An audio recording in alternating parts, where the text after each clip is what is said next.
Hello everyone, कैसे हैं आप सब। आई होप से कि आप सब बहुत अच्छे होंगे मेरे प्यारे बच्चों। आज की क्लास में बेटा हम डिस्कस करेंगे अपने कुछ प्रैक्टिकल क्वेश्चंस जो कि बेस्ड होंगे on a average profit method. जैसे कि आप सबको पता है बेटा, लास्ट क्लास में हमने देखा था कि कैसे हम फर्म की गुडविल को मेजर कर सकते हैं एवरेज प्रॉफिट मेथड के अकॉर्डिंग। तो हमने एवरेज प्रॉफिट मेथड का कंसेप्ट देखा था, फार्मूला देखा था कि गुडविल को कैसे कैलकुलेट किया जा सकता है एवरेज प्रॉफिट मेथड को बेस लेकर। हमने कुछ इंपॉर्टेंट एडजस्टमेंट्स भी देखी थी, जैसे कि abnormal item and non operating item को प्रॉफिट्स में कैसे एडजस्ट करके हम गुडविल निकाल सकते हैं। ठीक है, अगर हमने कैपिटल एक्सपेंडिचर को रेवेन्यू एक्सपेंडिचर यानी एसेट को अगर एक्सपेंस मान लिया तो उसको प्रॉफिट में एडजस्ट करके कैसे गुडविल निकाल सकते हैं। ठीक है, हमने ये भी देखा था कि अगर हम हमारा स्टॉक जो है, चाहे वो क्लोजिंग स्टॉक हो चाहे ओपनिंग स्टॉक हो, अगर वो ओवर वैल्यूड हो गया है, बढ़ गया है, या कम हो गया है, अंडर वैल्यूड हो गया है, तो उसका एडजस्टमेंट हम प्रॉफिट में कैसे करके अपने बिजनेस की गुडविल निकाल सकते हैं। तो ये सब ट्रीटमेंट्स मैंने आपको बताए थे। आज उन्हीं को कैरी ऑन करते हुए ना आज हम अपने यहाँ पर क्वेश्चंस कर रहे हैं। ठीक है, तो यहाँ पे देखो आपके पास पहला स्क्रीन पे क्वेश्चन है जो कि इस तरीके से है। लिखा है कि गुडविल जो हमें वैल्यूड करनी है ना, वो 3 ईयर परचेज के बेसिस पे करनी है और 4 ईयर ऑफ एवरेज प्रॉफिट। यानी हमें ना अपने पिछले 4 साल के जो प्रॉफिट्स हैं उनको कंसिडर करके एक एवरेज प्रॉफिट निकालना है और फिर उसको मल्टीप्लाई करना है नंबर ऑफ ईयर परचेज के साथ, यानी 3 टाइम्स के साथ। ठीक है, अब आपको पता है नंबर ऑफ ईयर परचेज मैं लास्ट क्लास में भी बता चुका था। नंबर ऑफ ईयर परचेज का मतलब होता है वो टाइम पीरियड जो रिकॉन्स्टिट्यूशन से पहले, यानी पार्टनर्स के बीच में एग्रीमेंट होने से पहले जो हमारी ओल्ड फर्म चलती थी, उस ओल्ड फर्म में जो हम प्रॉफिट कमाया करते थे, सेम उसी क्लास के प्रॉफिट को कमाने के लिए हमें नई फर्म में कितना टाइम लग जाएगा, that time is known as number of year purchase. तो number of year purchase 3 times है, एवरेज प्रॉफिट आपको लेना है पिछले 4 साल का। तो आप आराम से बेटा यहाँ पर बोलते ना गुडविल निकाल सकते हो। अब क्वेश्चन ने आपको डेटा दिया है, लिखा है आगे कि जो प्रॉफिट है फॉर द लास्ट 4 ईयर्स, यानी जो पिछले 4 साल का प्रॉफिट है जो एंड हो रहा है 31 मार्च को, वो इस तरीके से है। ठीक है, तो यहाँ पे पिछले 4 साल के प्रॉफिट्स दिए गए हैं जो कैलकुलेट करे गए हैं 31 मार्च को। आपको पता है हम बिजनेस का प्रॉफिट ईयर एंड में ही कैलकुलेट करते हैं, तो ईयर एंड 31 मार्च में हमें फर्म का जो पिछले 4 साल का प्रॉफिट है वो प्रोवाइडेड है। तो 31 मार्च 2022 को प्रॉफिट है 12,000, 31 मार्च 2021 को प्रॉफिट है 18,000, 2022 को हमारा प्रॉफिट है 16,000, 31 मार्च 2023 का प्रॉफिट है 14,000। तो ये पिछले 4 साल के प्रॉफिट है और आपको कैलकुलेट करना है अमाउंट ऑफ गुडविल।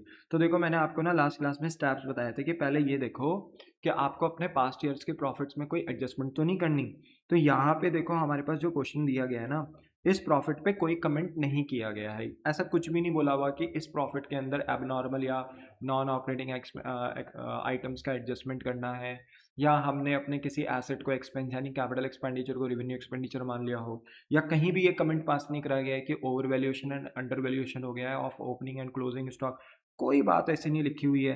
तो इसका मतलब ये जो प्रॉफिट है ना, ये हमारे हम ऑलरेडी मानेंगे एडजस्टेड प्रॉफिट है, बिल्कुल एकदम टकाटक, कोई दिक्कत नहीं है, बिल्कुल मस्त प्रॉफिट है। हम इनको यूज़ कर सकते हैं डायरेक्टली एवरेज प्रॉफिट निकालने के लिए। तो पहला स्टेप होता है adjusted profit, adjusted past profit को कैलकुलेट करना, बट वो हम करेंगे नहीं क्योंकि यहाँ पे हमारे सारे प्रॉफिट बिंदास हैं। फिर हमारा सेकंड स्टेप होता है कि हम एवरेज प्रॉफिट निकालें। तो आंसर नंबर 1। ठीक है, तो देखो यहाँ पे हम फिर अब अपना एवरेज प्रॉफिट निकालेंगे।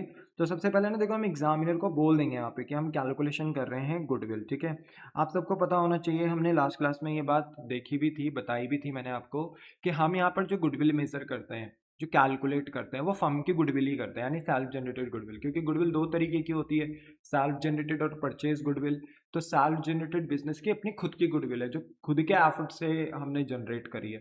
बट परचेज गुडविल एक ऐसी गुडविल है जो हमने किसी दूसरे के बिजनेस को एक्वायर किया।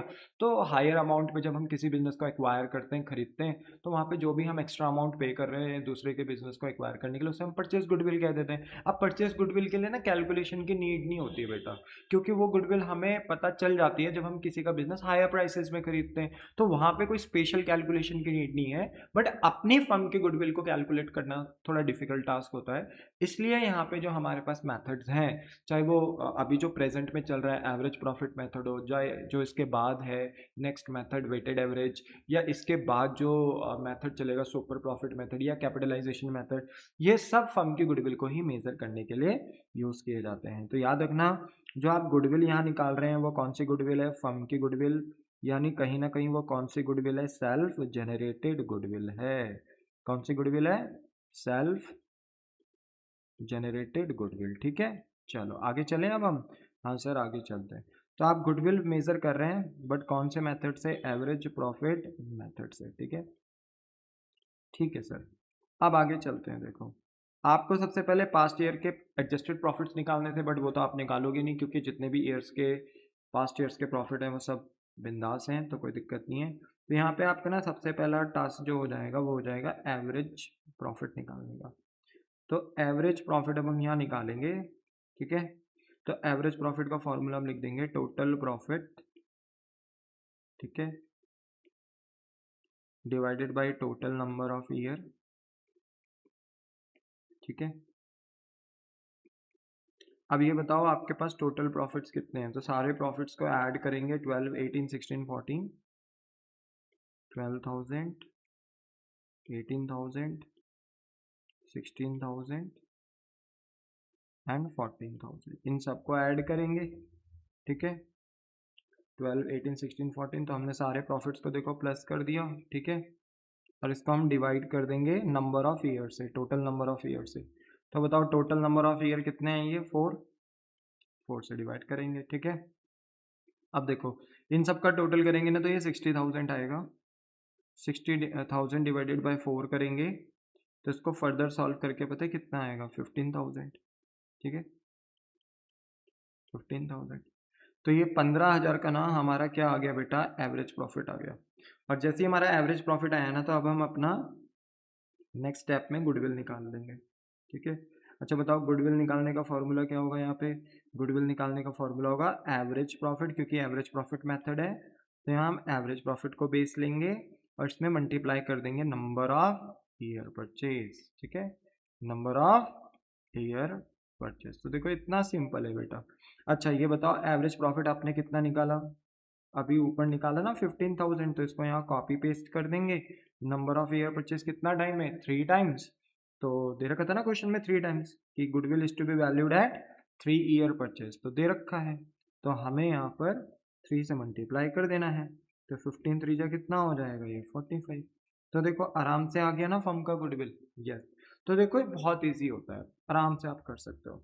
वैसे ही अब आपके पास ना आंसर नंबर क्वेश्चन नंबर 2 है जिसका आंसर हमें करना है। तो क्वेश्चन नंबर 2 में देखो क्या लिखा है कि कैलकुलेट करना है वैल्यू ऑफ गुडविल, यानी आपको फर्म की गुडविल निकालनी है on the basis of 3 year purchase. ठीक है, 3 ईयर परचेज, 3 ईयर परचेज। तो यहाँ पे number of year purchase 3 times है, और ये 3 टाइम्स जो नंबर ऑफ ईयर परचेज लेना है किसका लेना है, ऑफ एवरेज प्रॉफिट। ठीक है, और जो एवरेज प्रॉफिट आपको निकालना है वो निकालना है ऑफ द प्रीसीडिंग 5 ईयर, यानी पिछले 5 साल के प्रॉफिट को बेस लेकर आप अपना एवरेज प्रॉफिट निकालेंगे। और फिर उस एवरेज प्रॉफिट में आप अपने नंबर ऑफ ईयर परचेज को यानी 3 टाइम्स को, जो कि यहाँ पे number of year purchase 3 times है, तो 3 टाइम्स को मल्टीप्लाई कराओगे तो फर्म की गुडविल यहाँ पे निकल कर आ जाएगी। जो प्रॉफिट है फॉर द लास्ट 5 ईयर्स वो कुछ इस तरीके से हैं। 22-23 का प्रॉफिट है 8 लाख, 21 और 22 का प्रॉफिट है 15 लाख, 20-21 का प्रॉफिट है 18 लाख, 19-20 का बेटा प्रॉफिट नहीं दिया है, क्या दिया है, लॉस। ठीक है, अगर लॉस होगा तो वो बता देगा आपको, तो ये लॉस दे रखा है। और 18-19 का हमें प्रॉफिट दिया है 13 लाख। यानी यहाँ पर अगर आप ईयर देखो ना तो ईयर कोट है 22, 23, 21, 22, 20, 21, 19, 20, 18, 19। जब ईयर ऐसे कोट होते हैं ना तो इसका मतलब है फाइनेंशियल ईयर है। और फाइनेंशियल ईयर कैसे ईयर होते हैं बेटा, जो स्टार्ट करंट ईयर में अप्रैल से होते हैं पर खत्म होते हैं नेक्स्ट ईयर 31 मार्च को। ठीक है, नेक्स्ट ईयर 31 मार्च को। ठीक है, तो अप्रैल से मार्च तक का इनका टाइम पीरियड होता है, तो इसमें 2 ईयर इन्वॉल्व हो जाते हैं। ठीक है, तो इसलिए इन ईयर्स को ऐसे कोट किया जाता है फाइनेंशियल। और अगर ये कैलेंडर ईयर होते हैं यानी सेम ईयर्स में स्टार्ट होते हैं सेम ईयर में खत्म होते हैं, तो शायद फिर ईयर ऐसे होते हैं 2022, 2021, 2020 ऐसे करके ईयर होते हैं, 2019 इस तरह ऐसे ईयर गिवन होते हैं। पर यहाँ पर ईयर क्योंकि मल्टीपल ईयर्स कोट है यहाँ पे, तो इसलिए फाइनेंशियल ईयर होगा। ठीक है, हम मानेंगे 31 मार्च को हमारा ईयर एंड होता है। अच्छा, प्रॉफिट सारे के सारे और बीच में आपको एक लॉस दिया है, तो ये सारा डेटा आपको गिवन है, पिछले 5 साल के प्रॉफिट लॉस दे रखे हैं। क्वेश्चन की डिमांड है कैलकुलेट करो वैल्यू ऑफ गुडविल। आपको यहाँ पे फर्म की गुडविल निकालनी है by using average profit method based on 3 year purchase, जो कि उन्होंने हमें टॉप पे भी दे दिया था। तो हमें यहाँ पे ना फर्म की गुडविल निकालनी है एवरेज प्रॉफिट मेथड का यूज करके, तो हम आराम से निकाल सकते हैं। Answer number 2। फिर से हम फर्म की गुडविल निकालेंगे तो लिखेंगे कैलकुलेशन ऑफ गुडविल, ठीक है। ब्रैकेट में कौन सा मेथड यूज कर रहे हैं हम, एवरेज प्रॉफिट मेथड, ठीक है। देखो मैंने आपको बताया था कि जब भी हम गुडविल निकालेंगे तो हमने अपना स्टेप फॉलो करना है। पहला स्टेप है ये देखो कि पास्ट ईयर के प्रॉफिट्स में एडजस्टमेंट तो नहीं करना, अगर करना है तो सबसे पहले हम वो करते हैं, फिर उसके बाद हम एवरेज प्रॉफिट निकालते हैं, फिर हम गुडविल निकालते हैं। तो आप ये देखो कि पास्ट ईयर में कुछ एडजस्टमेंट करनी है तो देखो इन प्रॉफिट्स के ऊपर ना कोई भी कमेंट पास नहीं किया गया है, कोई भी एडिशनल बातें या ब्रैकेट में आगे कुछ भी कोट अलग से नहीं करा गया है। हाँ 1920 में लॉस है, पर लॉस में कोई ऐसी एडजस्टमेंट थोड़ी है, लॉस है तो जब हम सारे प्रॉफिट्स ऐड करेंगे तो लॉस वाला पर्टिकुलर जो आइटम है उसको माइनस कर देंगे। मेरे कहने का मतलब है कि कोई एबनॉर्मल या नॉन ऑपरेटिंग आइटम की एडजस्टमेंट नहीं है, ऐसा नहीं बोला हुआ कि हमने किसी एसेट को एक्सपेंस मान लिया, या ऐसा कहीं नहीं लिखा हुआ किसी पर्टिकुलर ईयर के प्रॉफिट में कि भाई हमारा क्लोजिंग स्टॉक या ओपनिंग स्टॉक ओवर वैल्यूड हो गया है, बढ़ गया है, कम हो गया, ऐसा कहीं नहीं लिखा हुआ है। इसका मतलब है कि यहाँ पे हमें बेटा अपने पास्ट ईयर के प्रॉफिट को एडजस्ट करने की कोई ज़रूरत नहीं है, हम डायरेक्ट यहाँ पे एवरेज प्रॉफिट निकाल सकते हैं। तो अगर हमें एवरेज प्रॉफिट निकालना है तो एवरेज प्रॉफिट का फॉर्मूला क्या होता है गाइस, एवरेज प्रॉफिट का फॉर्मूला होता है टोटल प्रॉफिट, ठीक है, डिवाइडेड बाय, ठीक है, टोटल नंबर ऑफ ईयर, ठीक है, टोटल नंबर ऑफ ईयर, ठीक है। अब ये देखो जितने भी टोटल प्रॉफिट्स हैं सबको प्लस करो, तो यहाँ 8 लाख, 15 लाख और 18 लाख, ये पहले 3 साल के ले लेता हूँ मैं, 8 लाख, 15 लाख, ठीक है, और 18 लाख, ठीक है। फिर इसके बाद आपको एक पर्टिकुलर ईयर का लॉस दिया है नेक्स्ट 4 लाख, ठीक है, 4 लाख का लॉस है ना, तो ये लॉस ना माइनस हो जाएगा। देखो प्रॉफिट प्लस होते हैं तो लॉस ना माइनस हो जाता है। और लास्ट ईयर का जो प्रॉफिट है, ठीक है, लास्ट ईयर का कितना प्रॉफिट था, 13 लाख, इसको हम ऐड कर देंगे, ठीक है, डिवाइडेड बाय कितने नंबर ऑफ ईयर हैं, ये 5, तो इन सबको ना हम ऐड कर देंगे, ठीक है। तो ऐड करने के बाद बताओ कितना आएगा ये, तो ये ऐड करने के बाद आएगा, आप आराम से इसे निकाल सकते हैं, ठीक है, ठीक है। पहला था 8 लाख, फिर था आपके पास 15 लाख, ठीक है, ठीक है, 15 लाख, फिर आपके पास था 18 लाख, ठीक है, फिर आपके पास माइनस था 4 लाख क्योंकि एक लॉस भी था इसमें, फिर प्लस हो जाएगा 13 लाख, तो टोटल करके ना ये 50 लाख आ रहा है आपके पास, ठीक है, तो प्लस माइनस करोगे तो 50 लाख, ठीक है, डिवाइडेड बाय 5। मेक श्योर बेटा मैं तो यहाँ पे कैलकुलेटर का इस्तेमाल कर रहा हूँ, डिजिटल कैलकुलेटर का, पर आप बिल्कुल भी कैलकुलेटर का इस्तेमाल ना करें। हैंडमेड मैनुअल कैलकुलेशंस करनी है तो कैलकुलेशंस आपकी बहुत अच्छी होनी चाहिए। फ्री टाइम पे आप 5 मिनट 10 मिनट अपनी कैलकुलेशन को लेकर निकाल सकते हो, उसमें मल्टीप्लाई डिवाइड माइनस बोलते हैं ना कि करते रहो, अपने दिमाग में जितनी कैलकुलेशन करते रहोगे कैलकुलेशन उतनी स्ट्रांग होगी। तो लिख लिख कर माइंड में कैलकुलेशन करा करो, तो इनके साथ ना दोस्ती करनी है आपको, ठीक है, क्योंकि एग्ज़ाम में कैलकुलेटर अलाउड नहीं होता है, तो आपको वहाँ पर जितना हो सके अपनी कैलकुलेशन खुद से करनी है, तो स्ट्रांग होनी चाहिए कैलकुलेशन, ठीक है। तो देखो 50 लाख को 5 से डिवाइड करेंगे तो अल्टीमेटली जो आंसर है ना वो आपका आ जाएगा, 5 से कटेगा 10 लाख टाइम, ठीक है ना, 10 लाख टाइम कट जाएगा, तो आपका अल्टीमेटली जो एवरेज प्रॉफिट आएगा ना वो 10 लाख आएगा, ठीक है। और अब आप अपना सेकेंड पॉइंट में यहाँ पे अब आप अपनी गुडविल निकाल सकते हो क्योंकि आपको एवरेज प्रॉफिट पता चल चुका है। तो गुडविल का फॉर्मूला हो जाएगा average profit into number of year purchase, number of year purchase. तो बताओ आपने एवरेज प्रॉफिट कितना निकाला सर, 10 लाख निकाला, जिसको यहाँ पे मेंशन कर दोगे। अच्छा 10 lakh multiply by number of year purchase कितना है, नंबर ऑफ ईयर परचेज यहाँ पे था 3 टाइम्स, तो 3 टाइम्स से मल्टीप्लाई कराओगे तो ये आपका आ जाएगा 30 लाख। तो कितना ईजी है देखो, है ना, आराम से हो सकता है, ठीक है, 30 लाख, तो ये गुडविल निकल कर आ गई। बस इस क्वेश्चन में क्या था कि बीच में एक लॉस दे दिया था, तो लॉस को प्लस नहीं करते, लॉस को क्या करते हैं, माइनस। इस चीज का ध्यान रखना है एवरेज प्रॉफिट निकालते टाइम। अब आते हैं हम अपने क्वेश्चन नंबर 3 पे। ये एक इंपॉर्टेंट क्वेश्चन है, इसको जरा ध्यान से देखेंगे। लिखा है ए और बी पार्टनर्स हैं, sharing profit losses in the ratio कर रहे हैं 3:2, यानी बिजनेस का जो भी प्रॉफिट लॉस आता है ये इसको 3:2 में शेयर करते हैं, यानी 3/5 एंड 2/5 में शेयर करते हैं। They decide to admit C as a partner, और ये डिसाइड कर रहे हैं ना कि अब हम एक नए पार्टनर को एडमिट करना चाहते हैं अपने बिजनेस में, with effect from 1 April 2016 on the following term, यानी 1 अप्रैल 2016 को ये अपने एक नए पार्टनर यानी नए ओनर को एडमिट कराना चाहते हैं जिसका नाम सी है।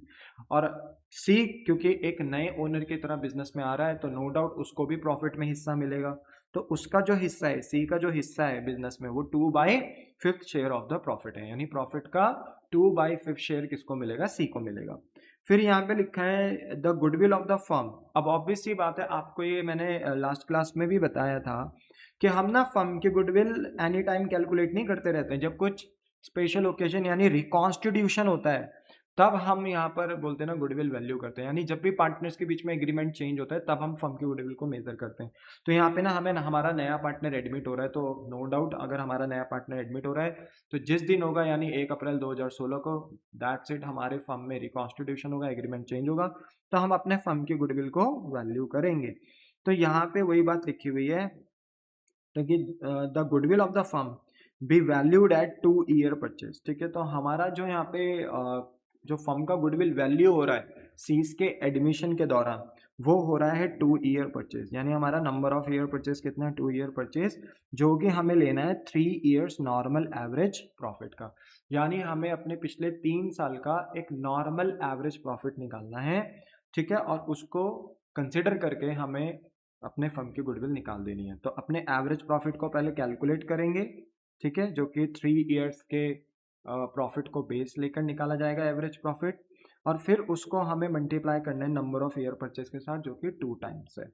अब देखो 3 ईयर्स एवरेज प्रॉफिट लिखा रहता है जैसे पिछले क्वेश्चंस में भी लिखा था, ठीक है, average profit of the 5 years, ठीक है, और 4 ईयर्स एवरेज प्रॉफिट ऐसे लिखा रहता तो ठीक है, पर यहाँ पे लिखा था 3 ईयर्स नॉर्मल एवरेज प्रॉफिट।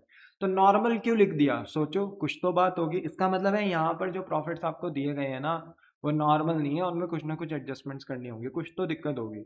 तो याद रखना है यहाँ पे आपको अपना एवरेज प्रॉफिट निकालना है, बट नॉर्मल पिछले 3 साल के नॉर्मल प्रॉफिट को कंसिडर करते हुए। अब वो कैसे निकालेंगे वो हम देखेंगे, बट यस, अपने पिछले 3 साल के नॉर्मल प्रॉफिट को बेस लेके आपको अपना एक एवरेज प्रॉफिट निकालना है, जिसको आप मल्टीप्लाई करेंगे 2 ईयर परचेस के साथ, तो आपके फर्म की गुडविल आ जाएगी। अब जो प्रॉफिट दिया है ना बेटा प्रीवियस 3 ईयर्स का, यानी पिछले 3 साल का जो प्रॉफिट दिया है जो कि कैलकुलेट करा गया है ईयर एंड 31 मार्च को, वो इस तरीके से है। 2016 31 मार्च 2016 को जो प्रॉफिट दिया है 30,000 रुपये का, उसके आगे ब्रैकेट में लिख दिया after debiting loss of stock by fire ₹40,000। देखो डेबिट का मतलब होता है, प्रॉफिट में डेबिट का मतलब होता है एक्सपेंस, है ना, एक्सपेंस का बैलेंस ही डेबिट होता है। इसका मतलब है कि ये प्रॉफिट 30,000 का तब आया है जब आपने अपना एक expense loss of stock by fire के नाम से इस प्रॉफिट में माइनस कर दिया है, जिसका अमाउंट कितना है 40,000। अब देखो एक्सपेंस है कोई दिक्कत नहीं है, पर आपको पता है loss of stock, loss of stock by fire मैंने लास्ट क्लास में बताया भी था जब मैं एबनॉर्मल एक्सपेंस और नॉन ऑपरेटिंग एक्सपेंस के बारे में डिस्कस कर रहा था, तो मैंने बताया था कि फायर की वजह से अगर स्टॉक में कोई भी नुकसान होता है तो वो एक एबनॉर्मल एक्सपेंस है, और क्योंकि एबनॉर्मल एक्सपेंस प्रॉफिट में माइनस हो चुके होंगे, देखो प्रॉफिट आता है कैसे, जब इनकम में एक्सपेंस माइनस होते हैं तभी प्रॉफिट आता है। तो इसका मतलब है कि प्रॉफिट में ये एबनॉर्मल एक्सपेंस यानी फायर से जो आपको स्टॉक में नुकसान हो रहा है ये माइनस हो चुका होगा। अब क्योंकि गुडविल एबनॉर्मल एक्सपेंस को कंसिडर नहीं करती और ये एक्सपेंस आप अपने प्रॉफिट में माइनस कर चुके हो, तो हम इसको हटाने के लिए वापस क्या करते हैं, प्लस करते हैं, हमें इन एक्सपेंस को हटाना होता है। तो हम क्या करेंगे कि जब अपना प्रॉफिट लेंगे 30,000 ना 2016 का, तो इसमें ये 40,000 का जो प्रॉफिट है ना इसको वापस क्या कर देंगे, प्लस कर देंगे। हमने इसे माइनस किया था जब ये डेबिट हुआ था प्रॉफिट के अंदर, तो ये माइनस था, बट अब हमें इसे प्लस करना है। प्लस इसलिए करना है कि हम इसे हटाएंगे, इसका मतलब है यहाँ पे प्रॉफिट्स में एडजस्टमेंट होगा मस्त वाला। फिर 2015 में बोला 31 मार्च 2015 में कि लॉस है 80,000 रुपीज का, और आप ये लॉस तब निकाले हो जब इसमें इंक्लूड है वॉलेंट्री रिटायरमेंट कंपनसेशन। अब आपको पता है मैंने वॉलेंट्री रिटायरमेंट कंपनसेशन के बारे में भी बताया था। वॉलेंट्री रिटायरमेंट कंपनसेशन का मतलब क्या होता है, जब हम अपने एम्प्लॉय को बीच में ही बोलते हैं ना, एक ऑप्शन देते हैं कि आप अपनी स्वेच्छा से, अपनी इच्छा अनुसार फर्म से रिटायरमेंट ले सकते हो, अर्ली रिटायरमेंट अभी वक्त नहीं आया बट आप ले सकते हो, और इसके बदले फर्म आपको एक हैंडसम अमाउंट पे करेगी। तो ऐसे में जब कोई एम्प्लॉय अगर वॉलंटरी रिटायरमेंट लेता है तो हमें उसे कंपनसेशन करना पड़ता है, और अचानक से बिजनेस ऐसी स्कीम लेकर आ जाती है तो बिजनेस को एक शॉक लगता है, क्योंकि एक ह्यूज अमाउंट बिजनेस को यहाँ पे करना पड़ता है। और वो बिजनेस इसलिए भी करती है वॉलंटरी रिटायरमेंट कंपनसेशन पेड, क्योंकि कल के दिन अब वो एम्प्लॉय नहीं रहेगा तो फिर हमें सैलरी कम देनी पड़ेगी। तो आज हम एक ह्यूज आउटले कर रहे हैं कि फ्यूचर में हमारा एक्सपेंस कम हो जाए। तो इसलिए ना ये एक अचानक से हुआ एक्सपेंस होता है, यूजुअल एक्सपेंस नहीं होता है, नॉर्मल एक्सपेंस नहीं होता है, एबनॉर्मल होता है।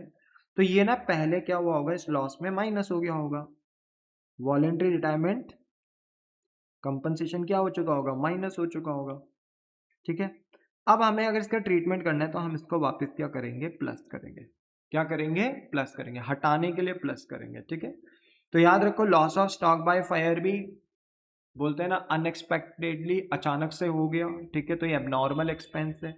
वीआरएस कंपनी या बिजनेस कभी सोचती नहीं है कि हम ये देंगे। अचानक से जब बिजनेस बेटा हैवी लॉसेस में चल रही होती है या बिजनेस की फाइनेंशियल कंडीशन अच्छी नहीं होती, तो बिजनेस फिर ऐसी स्कीम लेकर आ जाती है, वॉलंटरी रिटायरमेंट कंपनसेशन। तो बिजनेस ने कभी नहीं सोचा था कि हम ऐसी स्कीम देंगे, तो ये अचानक से दी हुई स्कीम्स हैं, इसलिए ये बिजनेस के नॉर्मल यूजुअल एक्सपेंस नहीं है, अचानक से होने वाले एक्सपेंस है, तो ये एबनॉर्मल एक्सपेंस के अंदर आ जाएंगे। तो 2016 में भी आपका एबनॉर्मल एक्सपेंस हुआ, 2015 में भी आपका एबनॉर्मल एक्सपेंस हुआ, तो ये दोनों माइनस हो रखे थे प्रॉफिट के अंदर, तो आप अब इसे वापस क्या कर देंगे, प्लस कर देंगे। और 2014 में प्रॉफिट है 1,10,000 रुपीज का, बट ये प्रॉफिट तब आया है जब इसमें इंक्लूड है profit on sale of fix asset. अब मैंने आपको लास्ट क्लास में बताया था कि अगर आपको profit on sale of fix asset हो रहा है तो वो आपकी साइड इनकम है, यानी वो आपकी नॉन ऑपरेटिंग इनकम है। तो नॉन ऑपरेटिंग इनकम वो इनकम होती है जो बिजनेस की मेन कोर एक्टिविटी से नहीं होती। अब देखो, हमने बिजनेस एसेट्स को, फिक्स एसेट को बेचने के लिए थोड़ी खोला था, हमने तो बिजनेस खोला था कि गुड्स खरीद कर गुड्स बेचेंगे, वहां से प्रॉफिट कमाएंगे, ट्रेडिंग एक्टिविटी से प्रॉफिट कमाएंगे। और हमने अपना एक fix asset like building, machine, plant, factory या फर्नीचर वगैरह वगैरह जो फिक्स एसेट थे उन्हें बेचा और वहां से प्रॉफिट कमाया। तो क्या ये बिजनेस की मेन कोर एक्टिविटी से इनकम हो रही है? नहीं, ये बिजनेस की साइड एक्टिविटी है, नॉन ऑपरेटिंग इनकम है। तो आपको पता है कि गुडविल को ना ही एबनॉर्मल एक्सपेंस और नॉन ऑपरेटिंग एक्सपेंस पसंद है, ना ही एबनॉर्मल इनकम और नॉन ऑपरेटिंग इनकम पसंद है। और अगर आपने नॉन ऑपरेटिंग इनकम पहले प्रॉफिट में ऐड कर रखी थी तो इस इनकम को हटाने के लिए हमें इसे माइनस करना होता है। तो मैंने बोला भी था आपको लास्ट क्लास में कि abnormal expense, non operating expense के एग्जाम्पल याद रखना, एबनॉर्मल इनकम और नॉन ऑपरेटिंग इनकम के एग्जाम्पल याद रखना, क्योंकि इन्हीं एग्जाम्पल को बेस लेकर ना आप अपना ट्रीटमेंट कर सकते हो। अगर आपको पता रहेगा ना कि मुझे एबनॉर्मल एक्सपेंस और नॉन ऑपरेटिंग एक्सपेंस को वापस प्लस करना है, तो वो तभी तो कर पाओगे जब आपको एग्जाम्पल अच्छे से याद होंगे, है ना। Abnormal income, non operating income को आप माइनस तभी तो कर पाओगे जब आपको पता होगा कि इनके एग्जाम्पल्स क्या होते हैं। तो इनके एग्जाम्पल्स विद अंडरस्टैंडिंग के साथ आपको आने चाहिए। लास्ट क्लास में मैंने सबका मतलब बहुत अच्छे से बताया था बेटा, ठीक है। चलिए आगे चलते हैं। तो ये जो profit on sale of fix asset है ना, ये आपकी इनकम में पहले क्या हो रखा था, प्लस हो रखा था प्रॉफिट में। अब हम इसको हटाने के लिए क्या करेंगे, माइनस करेंगे। बोलो, बात समझ में आ गई? और जब हम अपने प्रॉफिट्स और लॉसेस को यहाँ पे एडजस्ट कर देंगे ना बेटा, तब जाके हमारा नॉर्मल प्रॉफिट आएगा, यानी पास्ट एडजस्टेड प्रॉफिट आएगा। और उस प्रॉफिट को बेस लेकर मेरे बच्चे हम अपने फर्म के गुडविल निकाल सकते हैं। तो यहाँ पे ना देखो, ये बहुत प्यारा क्वेश्चन है, इसको अच्छे से देखना, एग्जाम में ये आ सकता है। तो देखिए आंसर नंबर थर्ड, ठीक है, आंसर नंबर थर्ड। तो देखो यहाँ पे एज यूजुअल हम बोलेंगे कि फिर से हम क्या निकाल रहे हैं, फर्म की गुडविल निकाल रहे हैं। ठीक है, तो कैलकुलेशन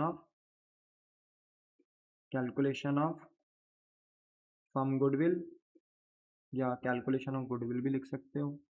अच्छा, कौन से मेथड से निकाल रहे हैं, एवरेज प्रॉफिट मेथड से, ठीक है। यस, अब देखो है कितना आसान है। देखो सबसे पहले ना हमने अपने स्टेप्स देखे हुए हैं, ठीक है, हमने अपने स्टेप्स देखे हुए हैं। अगर अगर हमें लगता है अगर हमें लगता है अगर हमें लगता है कि हमें पास्ट ईयर के प्रॉफिट्स में एडजस्टमेंट करनी है तो पहले हम वही करते हैं। तो हम सबसे पहले वही करेंगे यहाँ पे। और सबसे पहले हम अपने फर्स्ट पॉइंट पे क्या निकालेंगे, कैलकुलेशन ऑफ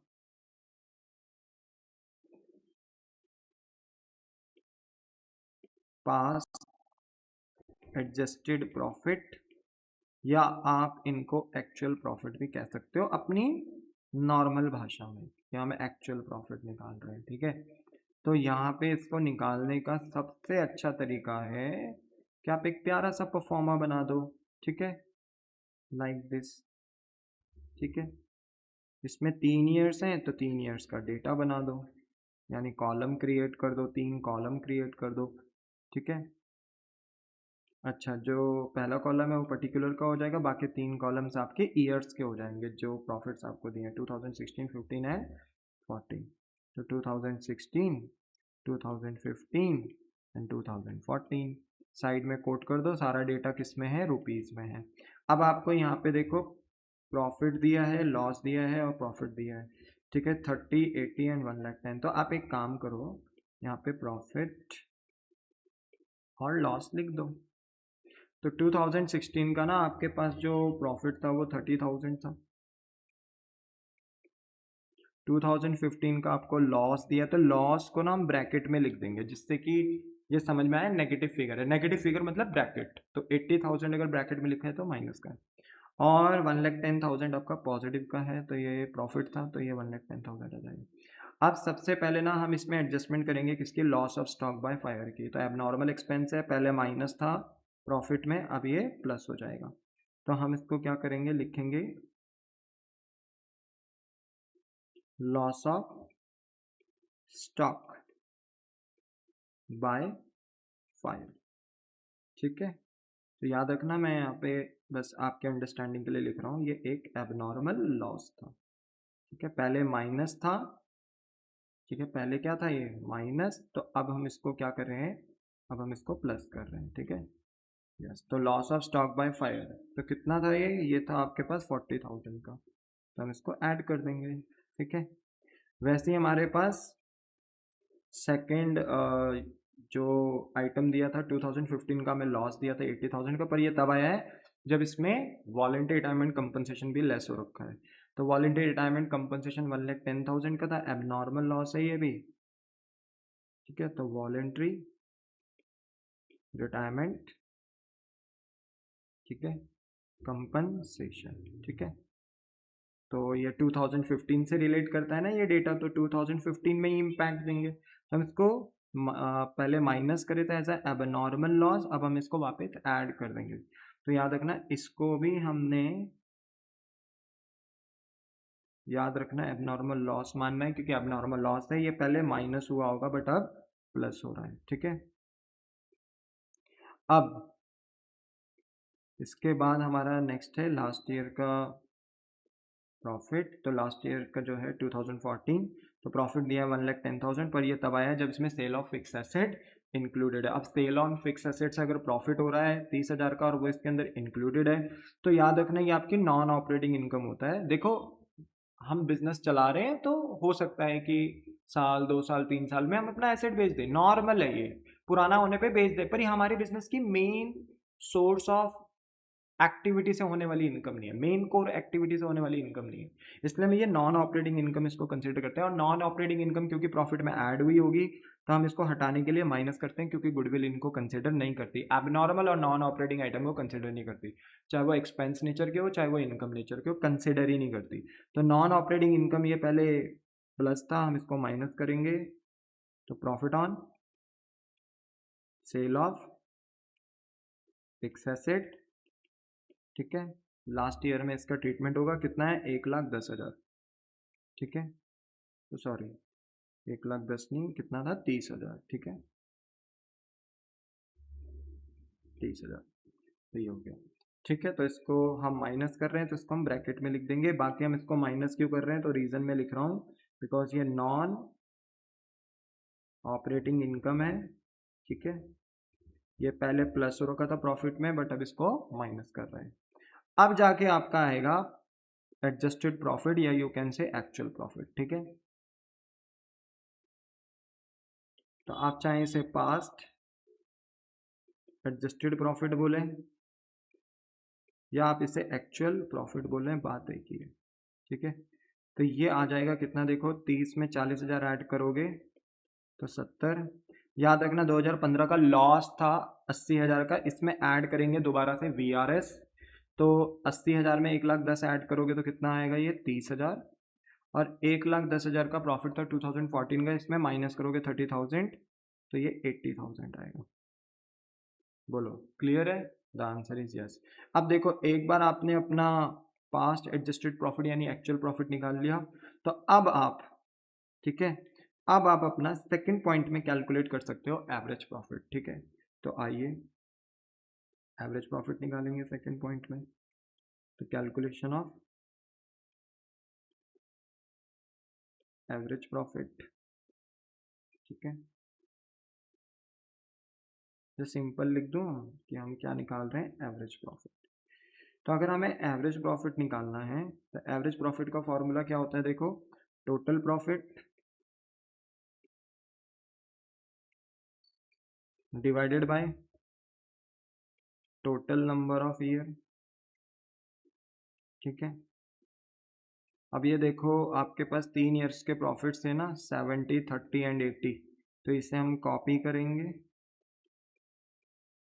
एडजस्टेड प्रॉफिट को लेंगे ना हम यहाँ पे जो हमने निकाले, और इनको डिवाइडेड बाय 3 कर देंगे, ठीक है। तो अगर हम इसे सॉल्व करते हैं तो ये टोटल प्रॉफिट आएगा 1,80,000 डिवाइडेड बाई 3, क्योंकि 3 ईयर्स के प्रॉफिट्स हैं। अगर हम सॉल्व करते हैं तो 3 से कैंसिल होगा 60,000 टाइम और 60,000 रुपीज़ का, ठीक है, आपका ना क्या आ जाएगा, एवरेज प्रॉफिट आ जाएगा। और जैसे ही आपका एवरेज प्रॉफिट आएगा तब आप थर्ड पॉइंट पे अपनी क्या निकाल पाओगे, गुडविल। और गुडविल का जो फॉर्मूला होगा बेटा यहाँ, वो हो जाएगा average profit into number of year purchase, ठीक है। बोलो क्लियर होगी बात, नंबर ऑफ ईयर परचेज। अब बताओ एवरेज प्रॉफिट कितना आया, 60,000, ठीक है, into number of year purchase कितना है आपके पास, नंबर ऑफ ईयर परचेज है 2 टाइम्स, तो 2 से मल्टीप्लाई करोगे तो आपके पास पूरे फर्म की गुडविल आ जाएगी 1,20,000। डन, ये भी हो गया, कोई दिक्कत नहीं है। अब आते हैं अपने नेक्स्ट क्वेश्चन पे, क्वेश्चन नंबर 4, ठीक है। तो देखो क्वेश्चन नंबर 4 बहुत इजी है, ठीक है। अच्छा एक बात ध्यान रखना, क्वेश्चन नंबर 3 में अगर आपको सीज के हिस्से की भी गुडविल निकालनी पड़ जाए, अगर वो बोलता, ठीक है, तो कैसे निकालते, वैसे तो हमें फर्म की गुडविल निकालनी थी, बट अगर सी की भी गुडविल निकालनी पड़ती अगर बोलता तो बहुत आसान था। अगर सी की गुडविल निकालनी पड़ती तो यहाँ लिखते सी शेयर ऑफ गुडविल, नए पार्टनर की गुडविल कितनी होगी। ऑब्वियसली बात है, जब हम बेटा हम नए पार्टनर को एडमिट करते हैं ना, तो सिर्फ कैपिटल ही नहीं मांगते हैं, गुडविल भी मांगते हैं। जब आप आगे चैप्टर पढ़ोगे एडमिशन ऑफ पार्टनर को, तो आपको वहाँ पे हम समझाएंगे, बताएंगे कि जब नया पार्टनर आता है ना, तो वो सिर्फ कैपिटल ही नहीं लेकर आता, वो बिजनेस के हिस्से के जो गुडविल है, जो उसका शेयर का बनता है, वो भी लेकर आता है। तो कहीं ना कहीं सी अपने हिस्से की गुडविल भी लेकर आएगा बिजनेस में। तो अगर पूरे बिजनेस की गुडविल 1,20,000 है, तो बताओ सी इसका शेयर कितना था, 2/5, तो 2/5 कर देंगे, ठीक है। तो आप आराम से निकाल सकते हो, ठीक है। तो 1,20,000 का आप 2/5 कर दो आराम से, तो 48,000 की गुडविल आ जाएगी नए पार्टनर की। तो आराम से निकाल सकते थे अगर सीज की गुडविल पूछता, वैसे हमें फर्म की गुडविल ही निकालनी थी, तो दैट्स इट, ठीक है। चलो आगे चलते हैं, ठीक है। तो आप देखो क्वेश्चन नंबर 4 में, ये क्वेश्चन नंबर 4 भी बहुत आराम से आप निकाल सकते हो, इसमें कोई दिक्कत नहीं है, या आप खुद भी कर सकते हो। देखो लिखा है एक्स और वाई आपके पास पार्टनर्स हैं, इनके बीच का रेशियो 3:2 है, इन्होंने जेड को एडमिट करा है 1/4 शेयर के लिए। इस क्वेश्चन में हम जेड को एडमिट कर रहे हैं, प्रीवियस क्वेश्चन में हमने सी को एडमिट करा था, ठीक है। सी को एडमिट कर रहे थे हम 2/5 के लिए, जेड को एडमिट कर रहे हैं 1/4 के लिए, तो वैसा ही क्वेश्चन है, ठीक है। और जेड ब्रिंग कर रहा है अपने शेयर ऑफ गुडविल को कैश में। अब जेड नया पार्टनर है, नया पार्टनर आ रहा है, तो ये रिकॉन्स्टिट्यूशन होगा, क्योंकि पार्टनर्स के बीच एग्रीमेंट चेंज होगा, और हम यहाँ पे फर्म की गुडविल मेजर करेंगे। फर्म के गुडविल मेजर करेंगे तो नए पार्टनर जब एडमिट हो रहे हैं तो उनसे हम गुडविल का हिस्सा मांगेंगे। तो जेड अपनी गुडविल को कैश में लेकर आ रहा है, सिर्फ बोला है। अभी आपको इतना फोकस नहीं करना, बस हाँ अगर जेड की गुडविल निकालने के लिए बोलेंगे तो पूरे फर्म की गुडविल निकाल लोगे तो उसमें नए पार्टनर का शेयर मल्टीप्लाई करना है, आप वहां से जेड यानी नए पार्टनर की भी गुडविल निकाल सकते हो कि वो बिजनेस में कितनी गुडविल लाएगा। अच्छा, फिलहाल आगे लिखा है कि गुडविल फॉर दिस पर्पस, क्योंकि नया पार्टनर एडमिट हो रहा है, रिकॉन्स्टिट्यूशन हो रहा है, तो गुडविल ना कैलकुलेट होगी एट 2 ईयर परचेज, यानी नंबर ऑफ ईयर परचेज कितना है 2 टाइम्स है, और ये आपको लेना है, फिर से लिखा है average normal profit of the past 3 years, यानी पिछले 3 ईयर्स का प्रॉफिट्स है, उन पिछले 3 ईयर्स के प्रॉफिट्स को कंसिडर करके आपको अपना एवरेज प्रॉफिट निकालना है, पर वो नॉर्मल होना चाहिए, एवरेज नॉर्मल प्रॉफिट। इसका मतलब है जो प्रॉफिट्स मैं आपको दूंगा आगे पिछले 3 साल के, उनमें कुछ ना कुछ आपको एडजस्टमेंट्स करनी पड़ेगी, तब जाके वो प्रॉफिट्स नॉर्मल यानी एडजस्टेड यानी एक्चुअल प्रॉफिट्स बनेंगे। ठीक है, तो 2 ईयर परचेज है, ठीक है, नंबर ऑफ ईयर परचेज 2 है, और आपको जो एवरेज प्रॉफिट लेना है वो लेना है पास्ट 3 ईयर्स का। तो पास्ट 3 ईयर्स के प्रॉफिट दिए हैं जो कैलकुलेट किए गए हैं 31 मार्च को। तो 31 मार्च 2014 में प्रॉफिट था 50,000, ठीक है, जिसमें इंक्लूड है profit on sale of fix asset. अब आपको पता होना चाहिए profit on sale of fix asset है नॉन ऑपरेटिंग इनकम, ठीक है, तो ये पहले क्या हो रखा था प्लस, ठीक है, पर इसे हटाने के लिए हमें क्या करना पड़ेगा, माइनस करना पड़ेगा, क्योंकि नॉन ऑपरेटिंग इनकम को गुडविल कंसिडर नहीं करती। ये वो इनकम है जो बिजनेस की साइड एक्टिविटी से हुआ है, ऑपरेटिंग एक्टिविटी के अलावा जो अदर एक्टिविटीज होती हैं उनसे हुआ है, तो ये इनकम गुडविल कंसिडर नहीं करती। गुडविल कहती है कि अगर आपको गुडविल निकालनी है, कैलकुलेट करनी है, रेपुटेशन अगर निकालनी है बिजनेस की, तो बिजनेस की रेपुटेशन उसके एफर्ट यानी उसके धंधे से निकाली जाती है, और धंधा क्या है बिजनेस का, गुड्स खरीदना गुड्स बेचना, तो उसमें कोई साइड इनकम है तो उसको नहीं ली जाती। ठीक है, तो नॉन ऑपरेटिंग इनकम पहले प्लस हो रखा था तो माइनस करेंगे। अच्छा, फिर 2015 में ना हमें 20,000 का लॉस दिया है, और ये लॉस तब आया जब इसमें इंक्लूड है लॉस बाय फायर। तो लॉस बाय फायर आपको पता है कैसा लॉस होता है, यह है नॉर्मल लॉस होता है, ये अचानक से हो गया बिजनेस में, हमने थोड़ी सोचा था कि गुड्स में आग लगेगी। ये एबनॉर्मल लॉस पहले माइनस हो रखा था, बट इसको ठीक करने के लिए अब हम क्या करेंगे, वापस से प्लस करेंगे इसको अपने लॉस में, तो ठीक हो जाएगा।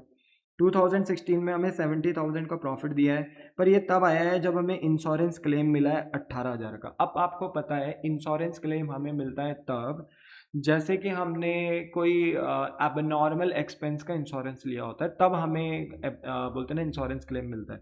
अब जैसे मान लो कि हमने लॉस बाय फायर का या लॉस बाय थेफ्ट का, ठीक है, या किसी भी तरीके से बोलते हैं ना, अगर हमें लगता है कि हमारे स्टॉक में डैमेज हो सकता है तो उसका हमने इंश्योरेंस कंपनी से क्लेम ले रखा था, ठीक है, या सॉरी इंश्योरेंस ले रखा था। अब मान लीजिए अगर मेरे गुड्स चोरी हो जाते हैं या गुड्स में आग लग जाती है, जो कि लग भी रही है यहाँ पे 2015 में, तो 2016 में इंश्योरेंस कंपनी हमें उसका क्लेम दे रही है, और क्लेम कितनी दे रही है, 18,000। अब सोचो, हमने जब कभी सोचा नहीं था कि गुड्स में क्या लगेगी आग, तो हमने ये भी नहीं सोचा था कि इंश्योरेंस कंपनी से क्या मिलेगा क्लेम, पर गुड्स में आग लगी तो वह एबनॉर्मल लॉस हुआ, और अब कंपनी अगले साल उसका हमें इंश्योरेंस क्लेम दे रही है। तो ये बिजनेस की नॉर्मल इनकम नहीं है, ये बिजनेस के लिए कैसी इनकम है, एबनॉर्मल इनकम है, ठीक है, एबनॉर्मल इनकम। और एबनॉर्मल इनकम ना गुडविल कंसिडर नहीं करती, गुडविल कंसिडर करती है वो इनकम जो बिजनेस के नॉर्मल कोर्स में हो रहे हो, जो नॉर्मल इनकम हो। अब ये एबनॉर्मल है, ये पहले प्लस हो रखा था, बट इसे हटाने के लिए क्या कर दिया जाएगा, माइनस कर दिया जाएगा। वहीं आगे लिखा है interest on investment and dividend receive, ठीक है, कि हमारे बिजनेस को ना इंटरेस्ट मिला है ऑन इन्वेस्टमेंट, ठीक है, एंड डिविडेंड भी मिला है, ठीक है, यानी इन्वेस्टमेंट करने से कहीं पैसा हमने इन्वेस्ट करा होगा तो वहाँ से इंटरेस्ट मिला, और किसी कंपनी के शेयर्स वगैरह में हमने इन्वेस्ट किया होगा तो वहाँ से डिविडेंड मिला। अब देखो, हमारा बिजनेस का जो मेन धंधा था वो इंटरेस्ट और डिविडेंड से पैसा कमाना नहीं था, पर हमारे बिजनेस के पास कुछ एक्स्ट्रा पैसे थे तो हमने उसे कहीं मार्केट में इन्वेस्ट कर दिया, और वहाँ से क्या मिल रहा है हमें, इंटरेस्ट और डिविडेंड। तो जो इंटरेस्ट मिल रहा है और जो डिविडेंड मिल रहा है टोटल कितने रुपए का, 8,000, दोनों का अमाउंट मिला के दिया है 8,000। तो ये हमारे लिए, हमारे बिजनेस के लिए कैसी इनकम है, साइड इनकम है, यानी ये नॉन ऑपरेटिंग इनकम है, ठीक है। और ये नॉन ऑपरेटिंग इनकम हमने पहले प्लस कर रखी थी, बट इसे हटाने के लिए हम क्या कर देंगे, माइनस कर देंगे, क्योंकि गुडविल ऐसी इनकम को कंसिडर नहीं करता। इन सबको ध्यान में रखना है। और उससे भी पहले मैं आपको बस बार बार बोल रहा हूँ कि आप अपने ये एबनॉर्मल एक्सपेंस और नॉन ऑपरेटिंग एक्सपेंस के एग्जाम्पल ध्यान में रखें, एबनॉर्मल इनकम और नॉन ऑपरेटिंग इनकम के एग्जाम्पल ध्यान में रखें, इसे कहीं लिख दें और इसको बोलते हैं ना कि बार बार देखते रहें, भूलना नहीं है, क्योंकि ये गुडविल की कैलकुलेशन में आ जाता है। ठीक है, चलिए बोलिए, क्लियर है? यस, आगे चलते हैं। ठीक है, तो क्वेश्चन की डिमांड है कि इन सब चीज़ों को एडजस्ट करने के बाद, ठीक है, इन सब चीज़ों को एडजस्ट करने के बाद आपको रिक्वायर्ड है कि कैलकुलेट करो फर्म की गुडविल और कैलकुलेट करो amount of goodwill brought in by Z. तो देखा जाए तो ये आप खुद कर सकते हो, पर मैं ये करके दिखा रहा हूँ। ठीक है, आप भी करो, मैं भी करता हूँ, आप वीडियो पॉज कर सकते हो, बाकी मैं कर रहा हूँ इस क्वेश्चन को, और जब आपका हो जाए तो रिज्यूम करके आप आंसर देख सकते हो। ठीक है, या वीडियो चलने दो, ठीक है, और आप अपना सॉल्व करते रहो। ठीक है, चलिए देखिए आंसर नंबर 4 में आते हैं। ठीक है, आंसर नंबर 4 में आते हैं। हम यहाँ पे कैलकुलेशन करेंगे ऑफ गुडविल, कौन से मेथड के हिसाब से, एवरेज प्रॉफिट मेथड के हिसाब से। ठीक है, अब देखो गुडविल तो निकालेंगे हम, पर हमें देखो यहाँ पे सबसे पहले ना अपने पास्ट ईयर के प्रॉफिट्स को एडजस्ट करना होगा। तो हमें यहाँ पे कैलकुलेशन करना पड़ेगा, calculation of past adjusted profit, या यू कैन से कि हम अपने एक्चुअल प्रॉफिट्स निकालेंगे। ठीक है,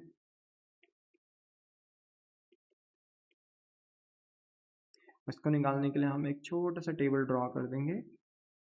ठीक है, एक कॉलम पर्टिकुलर का बना देंगे इसमें, और बाकी हमारे यहाँ पे कॉलम ड्रॉ हो जाएंगे ईयर्स के, जिसमें हमें प्रॉफिट लॉस गिवन है। ठीक है, तो पर्टिकुलर जो भी ईयर मुझे यहाँ पे गिवन है, कौन कौन से हैं, 14, 15, 16, वो मैं यहाँ पे कोट कर दूंगा।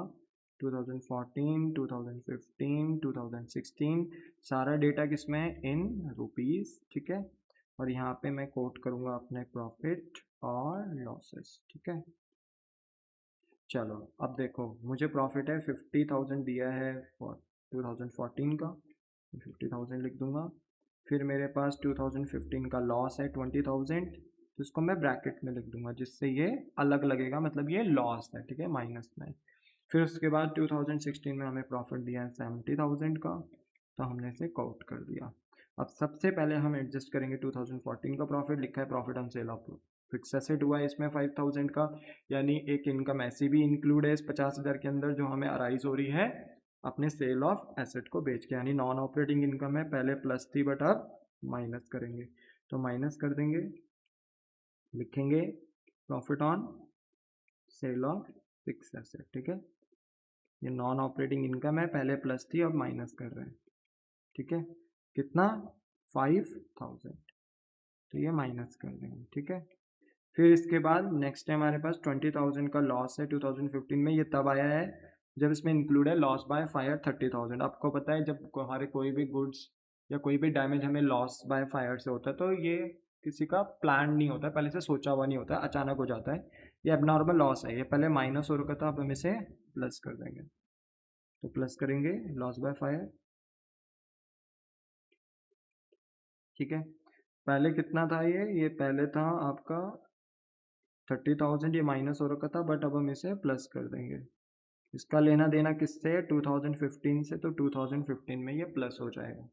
ठीक है, अब आते हैं हम 2016 में, 70,000 का प्रॉफिट है, इसमें एक प्रॉफिट आया है इंश्योरेंस क्लेम से जो एबनॉर्मल इनकम है 18,000, और एक ऐसा प्रॉफिट, एक ऐसी इनकम है इंटरेस्ट एंड डिविडेंड के नाम से जो नॉन ऑपरेटिंग इनकम नेचर की। तो दोनों ये इनकम्स, एबनॉर्मल और नॉन ऑपरेटिंग इनकम, ये पहले प्लस हो रखी थी, बट गुडविल इन दोनों ही इनकम को कंसिडर नहीं करता, एक अचानक से हो रही है और एक बिजनेस की साइड एक्टिविटी से हो रही है, तो दोनों इंक्लूड नहीं करती गुडविल। तो पहले प्लस था तो इनको माइनस करेंगे,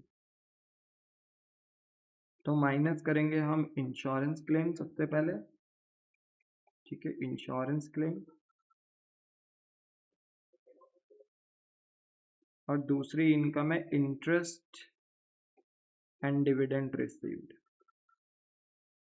ठीक है, अब इंश्योरेंस क्लेम कितना था गाइस, 18,000, और इंटरेस्ट एंड डिविडेंड रिसीव्ड कितना हुआ था, 8,000। तो 18,000 ये माइनस कर देंगे, ठीक है, और 8,000 एक माइनस कर देंगे, ठीक है ना। तो 18,000 और 8,000 हमने माइनस कर दिया, ठीक है। अब आराम से हम अपना क्या निकाल सकते हैं, एक्चुअल प्रॉफिट यानी पास्ट एडजस्टेड प्रॉफिट निकाल सकते हैं। पास्ट एडजस्टेड प्रॉफिट या you can say actual profit, ठीक है। तो कितना आएगा देखो, 50 में से 5 जाएगा तो 45,000 आएगा।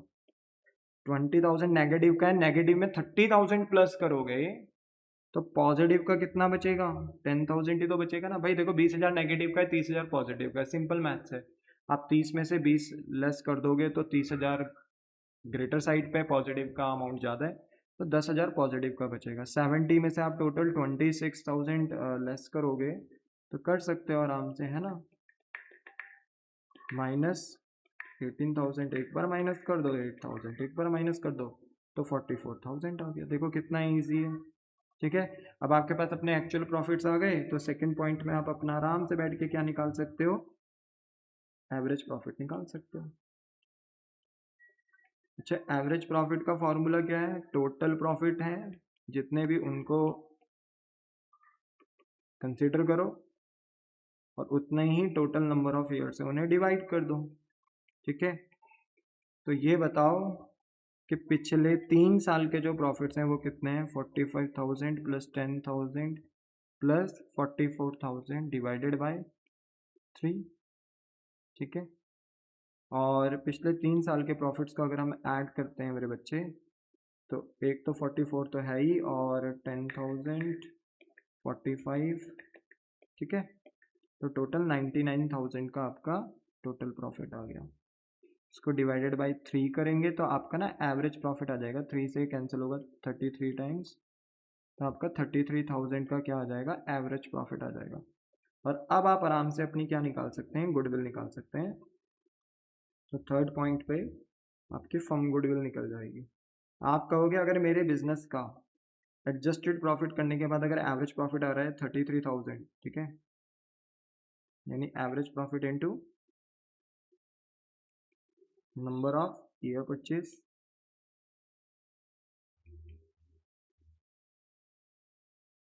तो क्वेश्चन में हमें नंबर ऑफ ईयर परचेज कितना दिया था बताओ, यहाँ नंबर ऑफ ईयर परचेज था 2 टाइम्स 2 ईयर परचेज, तो 2, ठीक है।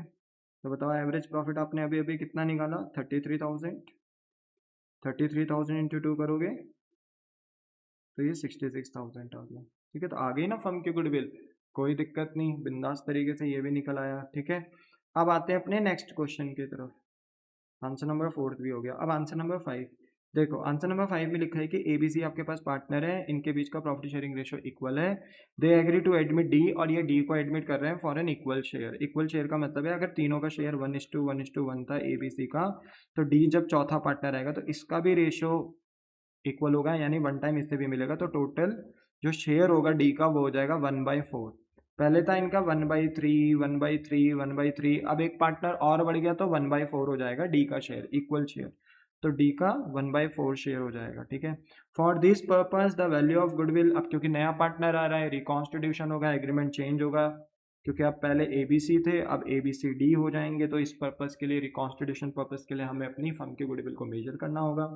तो फर्म की जो गुडविल है वो कैलकुलेट होगी on the basis of 4 year purchase of the average profit of the last 5 years. तो यानी यहाँ पर आपके जो नंबर ऑफ ईयर परचेज है वो है 4 year purchase, number of year purchase दिया 4 ईयर परचेज, जो कि आपको लेना है किसका, average profit of the last 5 years.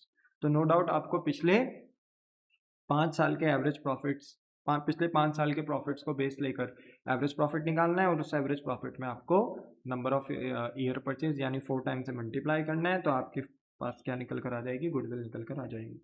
अब क्योंकि पिछले 5 साल का एवरेज निकालना है तो क्वेश्चन में प्रॉफिट और लॉस दिया है, पिछले 5 साल के, पिछले लास्ट 5 ईयर्स के प्रॉफिट दिए हैं। तो 11-12 का देखो प्रॉफिट है 30,000, 12 और 13 का जो प्रॉफिट है वो है 70,000, 13-14 का प्रॉफिट है 1 लाख, 14-15 का प्रॉफिट है 1,40,000 एंड 15-16 का जो ईयर है 2015-16 उसका हमें पर्टिकुलरली लॉस दिया है जो कि है 1,20,000। ठीक है, तो 4 साल के प्रॉफिट्स हैं, लास्ट ईयर का हमें लॉस गिवन है। कह रहे हैं 1 अप्रैल 2015। अब देखो 1 अप्रैल 2015 ना ये लास्ट ईयर की बात है क्योंकि ये अप्रैल से स्टार्ट हुआ हुआ ना, अप्रैल 2015 और ख़त्म होगा नेक्स्ट ईयर के 31 मार्च को। तो 1 अप्रैल 2015 का मतलब है लास्ट ईयर। तो लास्ट ईयर में हमारा यहाँ पर एक एडजस्टमेंट हो रहा है, हम एक मोपेड खरीद रहे हैं। मोपेड का मतलब होता है लाइट व्हीकल होता है ये, लाइट मतलब ये मान लीजिए कि एक लाइट बाईसाइकिल टाइप या लाइट एक बाइक होती है स्कूटी टाइप जिसका इस्तेमाल किया जाता है बेटा ट्रांसपोर्टेशन के लिए, छोटे मोटे सामान के लिए। तो जनरली ये जो मोपेड है ना, लाइट व्हीकल जो हमारे पास है ये, जिसका ट्रांसपोर्टेशन में हम यूज़ करते हैं, ये हमारे बिजनेस के लिए एसेट है। इसकी कीमत ना 20,000 रुपये की है, इसको हमने परचेज करा था। तो ये हमारे बिजनेस के लिए क्या था बेटा, पर्टिकुलरली एसेट था। ठीक है, इसको हम अपने ट्रांसपोर्टेशन के लिए यूज़ करते थे, तो ये हमारे लिए एसेट था। ठीक है, 20,000 का था जिसको हमने रॉन्गली डेबिट कर दिया ट्रैवलिंग एक्सपेंस अकाउंट में। मतलब हमने गलती से ना इसको एक्सपेंस दिखा दिया। क्या दिखा दिया, एक्सपेंस दिखा दिया। और ऐसी घटना ये जो हुई है कौन से ईयर में हुई है, लास्ट ईयर 2015-16 में हुई है। अब हमें पहले तो इसको ठीक करना है। हमने एसेट खरीदा था, एक मोपेड खरीदा था, पर गलती से उसे क्या मान लिया था, अपना एक्सपेंस। अच्छा, मोपेड की जगह पे कोई और एसेट का नाम भी हो सकता था, जैसे बिल्डिंग हो सकता था, मशीन हो सकता था, फर्नीचर हो सकता था, पर यहाँ पे मोपेड लिखा हुआ है। ठीक है, एक लाइट स्कूटर व्हीकल था हमारा। ठीक है, जिसको हमने 20,000 का खरीदा था, हमारा एसेट था, बट गलती से हमने इसे एक्सपेंस मान लिया। तो पहले तो हम इसे ठीक करेंगे। पहले तो हम अपने एसेट को, जिसको हमने गलती से क्या मान लिया था, एक्सपेंस, उसको वापस अपना क्या मानेंगे, एसेट मानेंगे। और जब हम ऐसा करेंगे तो नो डाउट जब ये हमारा वापस से एसेट बनेगा तो हमने इसको पूरे साल भर यूज भी तो किया होगा ना, क्योंकि हमने 1 अप्रैल 2015 को खरीद लिया था, तो पूरे साल भर 31 मार्च तक, नेक्स्ट ईयर तक हमने इसको पूरे 1 साल तक यूज करा होगा। तो इस मोपेड पे डेप्रिसिएशन भी लग रहा है 25% पर एनम बेसिस पे, यानी 25% का इस पर डेप भी लग रहा है। अच्छा, कैलकुलेट करो value of goodwill after adjusting the above error. और ये जो एरर हो गया ना कि आपने अपने एसेट को क्या दिखा दिया, एक्सपेंस, तो आप इसे ठीक करो, एक्सपेंस से वापस एसेट दिखाओ, एसेट दिखाने के बाद आप इस पे वापस क्या चार्ज करो, डेप्रिसिएशन चार्ज करो। तो याद रखना एसेट क्या होता है, मैंने लास्ट क्लास में बताया था कैपिटल एक्सपेंडिचर, और एक्सपेंस क्या होते हैं, वो होते हैं रेवेन्यू एक्सपेंडिचर। तो आपने यहाँ पर कैपिटल एक्सपेंडिचर को क्या मान लिया, रेवेन्यू एक्सपेंडिचर, तो रेवेन्यू एक्सपेंडिचर को वापस क्या ट्रीट करना है, कैपिटल एक्सपेंडिचर। अब फिर जब आप अपने एक्सपेंस को वापस ऐसे ट्रीट करोगे तो इस पर डेप्रिसिएशन लगाना है, और डेप्रिसिएशन बिजनेस का एक नॉर्मल एक्सपेंस होता है। तो मेरे बच्चे यहाँ पर फिर हमें डेप्रिसिएशन को प्रॉफिट से या लॉस से माइनस भी करना है। तो देखते हैं, अब इसको करते हैं तो देखना कैसे सॉल्व होगा। कैलकुलेट करो value of goodwill after adjusting the above error. Goodwill calculate करनी है एरर को ध्यान में रखते हुए। चलो, तो सबसे पहले ना हम अपना आंसर नंबर 5 सॉल्व करेंगे। ठीक है, और आंसर नंबर 5 में, ठीक है, आंसर नंबर 5 में हम कैलकुलेशन करेंगे, कैलकुलेशन ऑफ गुडविल। ठीक है, कौन से मेथड से, सेम एवरेज प्रॉफिट मेथड से। ठीक है, एवरेज प्रॉफिट मेथड से। ठीक है, तो यहाँ पे देखो हम गुडविल निकालेंगे सबसे पहले पॉइंट, फर्स्ट पॉइंट में गुडविल। ठीक है, देखो गुडविल का फॉर्मूला क्या होगा, एवरेज प्रॉफिट, ओ सॉरी सॉरी सॉरी है, यहाँ पे सबसे पहले हम देखो क्या निकालेंगे, अपने पास्ट ईयर का एडजस्टेड प्रॉफिट। ठीक है, जैसे मैं गुडविल भी निकालता हूँ तो कोई बात नहीं, फिर मिसिंग मिसिंग फिगर्स जो जो नहीं था वो मैं आगे फाइंड कर सकता था, पर हमने एक फॉर्मेट स्टेप्स बना रखे हैं तो हम उसी अकॉर्डिंग चलेंगे। सबसे पहले हम पास्ट एडजस्टेड प्रॉफिट निकालेंगे, यानी हम अपना निकालेंगे एक्चुअल प्रॉफिट। ठीक है, और एक्चुअल प्रॉफिट हम निकालेंगे तो यहाँ पे हम अपनी छोटी सी टेबल बना देंगे। ठीक है, इसमें हम ईयर कोट करेंगे, हमारे पास जो ईयर्स हैं, ठीक है, वो कितने ईयर्स हैं हमारे पास, 5। तो हमें ईयर्स के 5 कॉलम ड्रॉ करने होंगे, तो 1 2 3 4 और 5। ठीक है, फिर हम यहाँ पे पर्टिकुलर लिखेंगे, पर्टिकुलर, और ईयर कोट करना स्टार्ट करेंगे। ईयर हमारे थे 11 12। ठीक है, 12 and 13, 13 and 14, 14 and 15 and 15 and 16। ठीक है, सारा डेटा किसमें है? इन रुपीस। तो सबसे पहले हम अपने प्रॉफिट और लॉस को यहाँ पे कोट करेंगे। ठीक है, प्रॉफिट हमारे पास है 30, 70, 1 लाख, 1 लाख 40, 30, 70, 1 लाख, 1 लाख 40। ठीक है, और लास्ट ईयर का जो हमें दिया है वो दिया है लॉस 1,20,000 का, तो उसको हम ब्रैकेट में कोट कर देंगे। ठीक है, तो सबसे पहले हम क्या करेंगे, देखो हमें ना बाकी किसी प्रॉफिट से कोई दिक्कत नहीं है, ये लास्ट वाले में जो लॉस दिया है इसमें एडजस्टमेंट करनी है, क्योंकि यहाँ 1 अप्रैल 2015 को हमने एक एसेट खरीदा था पर गलती से उसे एक्सपेंस मान लिया। अब देखो, जब हमने एक्सपेंस माना होगा ना, तो एक्सपेंस जब हम मानते हैं तो इससे हमारे प्रॉफिट और कम हो जाते हैं, ऊपर से ये लॉस है तो लॉस हमारा और बड़ा होगा। तो हमने इसे एक्सपेंस माना जो कि हमें मानना नहीं चाहिए था, तो हमने इसको माइनस कर रखा था, अपने प्रॉफिट या लॉस से फर्दर माइनस कर रखा था। तो हमें इसे ठीक करने के लिए ना क्या करना पड़ेगा, अगर हम इसे वापस अपना एसेट मानेंगे ना, तो हमें इसे अपना एक्सपेंस मानने से इनकार करना होगा। अब हम मानेंगे कि हमारा ये एक्सपेंस नहीं है, तो अगर ये पहले माइनस हुआ था प्रॉफिट में से, तो इसे वापस प्लस करेंगे। तो यहाँ पे हम इसे प्लस करेंगे, लिखेंगे कि मोपेड। ठीक है, कि जो हमारा मोपेड था, ट्रीटेड एज, मोपेड क्या है वैसे हमारा? Capital expenditure, treated as, wrongly treated as. ठीक है, रॉन्गली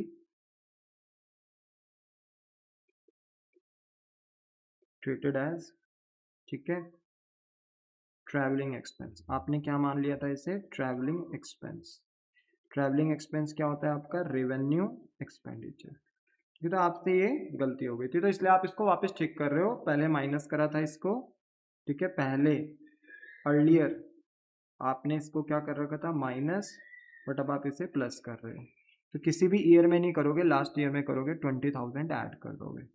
ठीक है, आपने 20,000 वापस ऐड करा, क्योंकि एसेट एक्सपेंस नहीं होता है, पर आपने इसे एक्सपेंस दिखाया था, अपने अपना प्रॉफिट या लॉस माइनस कर दिया था, तो हम वापस इसको ठीक करने के लिए प्लस कर रहे हैं।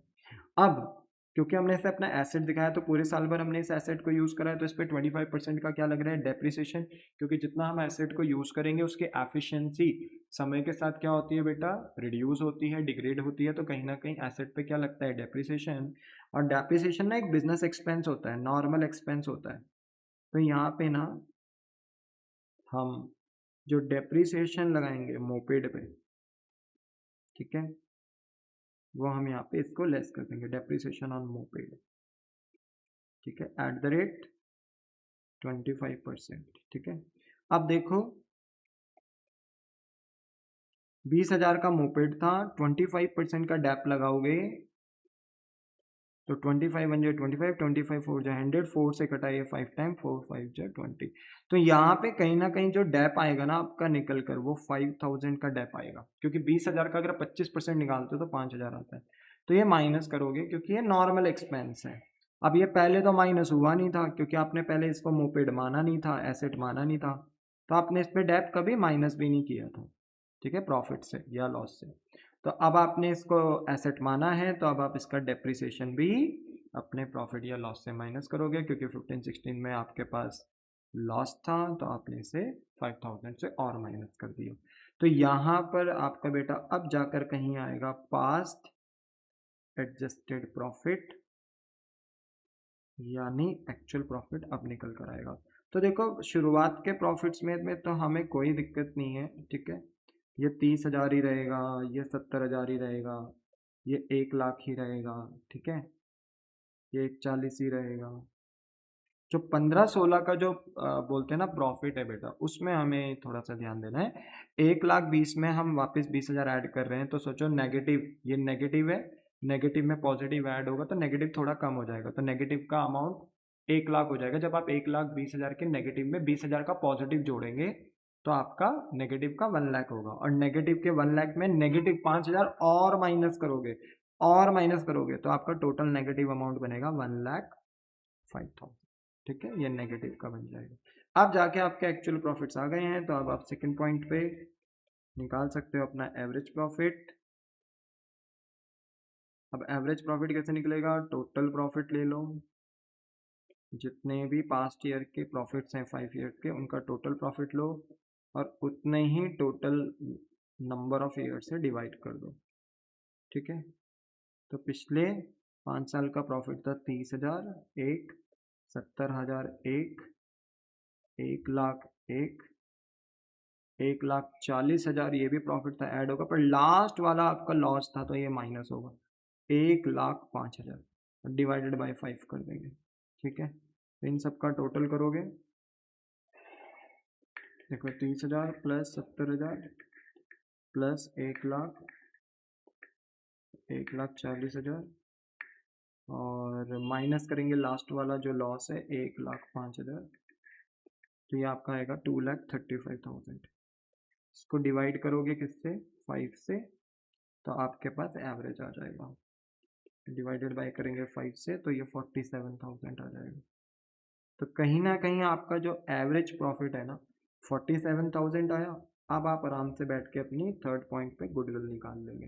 तो गुडविल निकालने का फॉर्मूला क्या होगा, देखो as usual average profit method में क्या होता है फॉर्मूला, अब तक तो याद हो जाना चाहिए। एवरेज प्रॉफिट मेथड में हम कैसे निकालते हैं goodwill, average profit into number of year purchase. ठीक है, तो यहाँ पे आप फटाफट देखो अपना नंबर ऑफ ईयर परचेज कितना है, तो नंबर ऑफ ईयर परचेज आपके पास यहाँ पर है 4 ईयर परचेज। ठीक है, क्वेश्चन में दे रखा था 4 ईयर परचेज, तो नंबर ऑफ ईयर परचेज है 4 टाइम।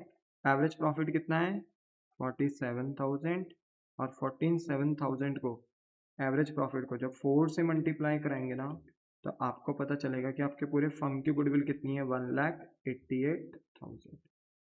तो ये देखो गुडविल निकल कर आ गई। तो इजी नहीं था, बस लास्ट वाले ईयर में थोड़ा सा एडजस्टमेंट थी कि हमने अपने एसेट को क्या मान लिया था एक्सपेंस, तो उसको हमने करेक्ट करा, हमने अपने प्रॉफिट या लॉस को वापस बढ़ाया, ऐड किया, माइनस करा था पहले इसे, तो इसे ऐड किया हटाने के लिए, ठीक करने के लिए, और फिर इसी एसेट पे, क्योंकि पहले तो ये एसेट माना नहीं था तो डेप लगाया नहीं था, बट अब क्योंकि हम इसको वापस एसेट मान रहे हैं, हमने अपने प्रॉफिट को बढ़ाया, अब हम क्या करें कि इस पे वापस पूरे 1 साल का डेप्रिसिएशन भी चार्ज कर रहे हैं, जो कि 25% था, तो 20,000 का 25% होता है 5,000, तो ये लेस करा, तो जाके हमारा ना लास्ट ईयर का एक्चुअल प्रॉफिट आया 1,05,000 नेगेटिव का, नेगेटिव का मतलब है ये लॉस है। ठीक है, तो लॉस आया, बोलो क्लियर है, यस। अब हम आगे चलते हैं। ठीक है, अब हमारे पास लास्ट क्वेश्चन है बेटा, क्वेश्चन नंबर 6, ये भी इंपॉर्टेंट है, इसको भी देखेंगे, फिर खत्म हो गया हमारा। ठीक है, फिर हम इस मेथड को खत्म कर देंगे, जितने इंपॉर्टेंट क्वेश्चन थे फिर वो हमारे सारे कंप्लीट हो जाएंगे यहाँ पे। तो देखो क्वेश्चन नंबर 6 में लिखा है कैलकुलेट करो goodwill of the firm on the basis of 3 year purchase. ठीक है, 3 ईयर परचेज आपको यहाँ पे कंसिडर करना है, गुडविल निकालनी है फर्म के 3 ईयर परचेज कंसिडर करके of the average profit of the last 4 years, यानी आपको पिछले 4 साल के प्रॉफिट को बेस लेकर एवरेज प्रॉफिट निकालना है और उस एवरेज प्रॉफिट को मल्टीप्लाई करना है अपने 3 ईयर परचेज के साथ, तो आपके पास यहाँ पर फर्म की गुडविल आ जाएगी। प्रॉफिट लास्ट 4 ईयर्स के कुछ इस प्रकार से दिए हैं। ठीक है, 2020 का है 25,000 का प्रॉफिट, 21 का है 27,000 का प्रॉफिट, 22 का है 46,900 और 2023 का प्रॉफिट है 53,810। You are supplied with the following information, कुछ इन्फॉर्मेशन दी है, जैसे 1 जनवरी 2021। अच्छा एक बात ध्यान रखें, मार्च कहीं भी नहीं बोला गया है, कहीं भी नहीं कि 31 मार्च को हमारा ईयर खत्म हो रहा है, तो क्योंकि यहाँ ईयर सिंगल सिंगल कोट करके दिए हैं और मार्च कहीं मेंशन नहीं है, या ईयर या मल्टीपल ईयर्स कोट करके नहीं दिए हैं जैसे हमें पिछले क्वेश्चन में दिए थे, तो हम ये मान लेंगे कि ये कैलेंडर ईयर है, जनवरी से स्टार्ट होता होगा, दिसंबर में खत्म होता होगा। ठीक है, तो कैलेंडर ईयर है, तो यहाँ पे याद रखना 1 जनवरी 2021 को हमने एक मेजर प्लांट रिपेयर करा, यानी हमने अपने प्लांट में अपनी मशीन में एक मेजर रिपेयर करी होगी। एक होती है माइनर रिपेयर, छोटी मोटी रिपेयर बेटा, उन रिपेयर्स को करके ना एसेट की एफिशिएंसी इंप्रूव नहीं होती, बट अगर आप कोई मेजर रिपेयर कर रहे हो अपने एसेट में, लाइक प्लांट में, मशीन में, तो इसका मतलब है इससे इसकी एफिशिएंसी बढ़ रही होगी। और जो भी रिपेयर, जो भी बोलते हैं ना इंपॉर्टेंट रिपेयर होती है, उसको मेजर रिपेयर कहते हैं, तो मेजर रिपेयर की वजह से नो डाउट एफिशिएंसी बढ़ी होगी और इसका खर्चा आया 10,000 रुपये। यानी ये जो मेजर प्लांट रिपेयर आपने करी है ना, इसका मतलब है ये आपका एसेट था। ठीक है, एसेट था। लास्ट क्लास में मैं बता भी रहा था कि कैपिटल एक्सपेंडिचर का मतलब सिर्फ और सिर्फ, ठीक है, फिक्स एसेट खरीदना ही नहीं होता, बट अगर फिक्स एसेट में कोई इंप्रूवमेंट कर रहे हो या उसको इंस्टॉल करने के लिए जो भी खर्चे कर रहे हो वो भी कैपिटल एक्सपेंडिचर यानी एसेट की वैल्यू के अंदर कंसिडर करे जाते हैं। दैट्स वाई मेरे प्यारे बच्चों, अगर आप मेजर प्लांट रिपेयर कर रहे हो ना, तो इसका मतलब ये है कि ये एसेट है। आपने इसको रेवेन्यू में चार्ज कर दिया। रेवेन्यू का मतलब यहाँ पे है आपने इसे रेवेन्यू एक्सपेंडिचर में चार्ज कर दिया, रेवेन्यू एक्सपेंडिचर में, यानी आपने इसको ना एक तरीके से क्या दिखा दिया, आपने इसको एक्सपेंस दिखा दिया। क्या दिखा दिया? एक्सपेंस। अब ऑब्वियसली बात है 1 जनवरी 2021 यानी पर्टिकुलरली सेकेंड ईयर की बात हो रही है 2021, तो इस ईयर में हमारा ये बोलते ना एडजस्टमेंट हो रहा है, इसका हमें एडजस्टमेंट करना है। तो यहाँ पे हमारा एक एसेट है 10,000 रुपये का, जिसको हमने गलती से रेवेन्यू में चार्ज कर दिया यानी एक्सपेंस में चार्ज कर दिया है, और अब हमें इसे ठीक करना है। ठीक है, इस सैड अमाउंट को हमें कैपिटलाइज करना है, यानी वापस उसको अपना एसेट दिखाना है, यानी कैपिटल एक्सपेंडिचर दिखाना है। और सब्जेक्ट टू द, अब ऑब्वियस ही बात है जब हम वापस अपने एक्सपेंस को एसेट दिखाएंगे तो इसमें हमें सब्जेक्ट टू द एडजस्टमेंट करना है किसका? डेप्रिसिएशन का भी, 10% per annum on the reducing balance method. ठीक है, रिड्यूसिंग बैलेंस मेथड का मतलब होता है गाइस कि डेप्रिसिएशन हमें लगाना है, पर कौन से मेथड को फॉलो करते हुए? WDV मेथड को फॉलो करते हुए, रिटर्न डाउन वैल्यू मेथड यानी डिमिनिशिंग बैलेंस मेथड। ठीक है, डिमिनिशिंग बैलेंस मेथड को फॉलो करते हुए हमें यहाँ पे डेप्रिसिएशन लगाना है। देखो दो तरीके के मेथड होते हैं, SLM और WDV। आपने 11th में भी पढ़ा होगा, डेप लगाने के दो मेथड होते हैं, एक SLM और एक WDV। SLM में क्या होता है ना कि जो ओरिजिनल वैल्यू होती है ना एसेट की, जैसे यहाँ ओरिजिनल वैल्यू 10,000 है तो 10,000 10,000 10,000 पे ही हर साल डेप लगेगा, तो डेप की वैल्यू ना हर साल एक जैसी आती है। पर रिटर्न डाउन वैल्यू में क्या होता है कि जो हर साल डेप लगने के बाद जो वैल्यू बचती है एसेट की, हर ईयर एंड में जो एसेट की वैल्यू बचती है, उस वैल्यू पर क्या लगता है? डेप्रिसिएशन लगता है। ठीक है, जैसे फॉर एग्जांपल मैं एक एग्जांपल ले लूँ, यहीं पर साइड में ले लूँ इधर, तो देखो एक SLM मेथड है और एक आपका WDV मेथड है। ठीक है, तो देखो अगर मान लो एसेट की कीमत है 1,00,000 रुपए दोनों तरफ, और मान लो डेप का रेट है, लेट बी सपोज 10% ले लेते हैं, डेप का रेट है कितना? 10% मान लेते हैं।